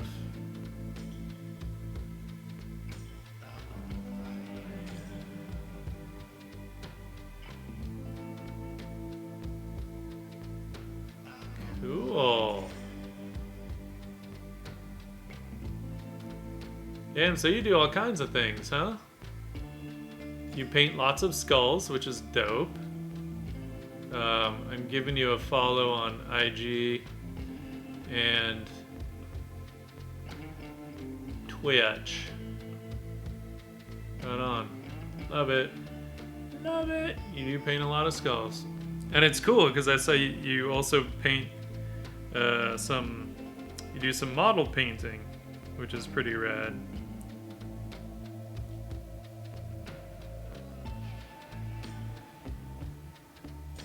Alright, now I know this stuff will dry lighter, but that's okay. Accents, accents. Alright. I think I'm gonna call it for now, because otherwise I'll just keep noodling and keep noodling. And at a certain point, it's good to just step away from it, see how you feel the next day, see if you feel like it needs some more. Or just say, hey, that was fun. This is not meant to be anything more than whatever it ended up being. And we'll call it.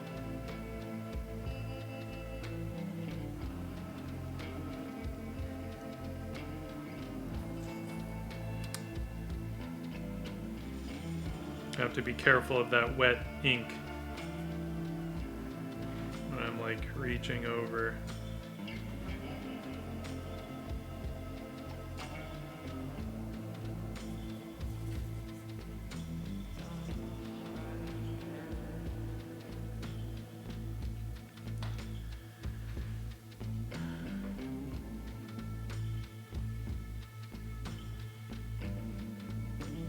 All right.